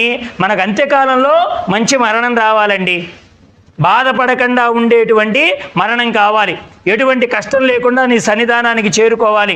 ఒకవేళ బ్రతికానా ఒకళ్ళ కింద చెయ్యి చాచకుండా ఇంత ప్రసాదం తినేటువంటి భాగ్యాన్ని ప్రసాదించాలి అని భగవంతుని కోరుకోవాలి.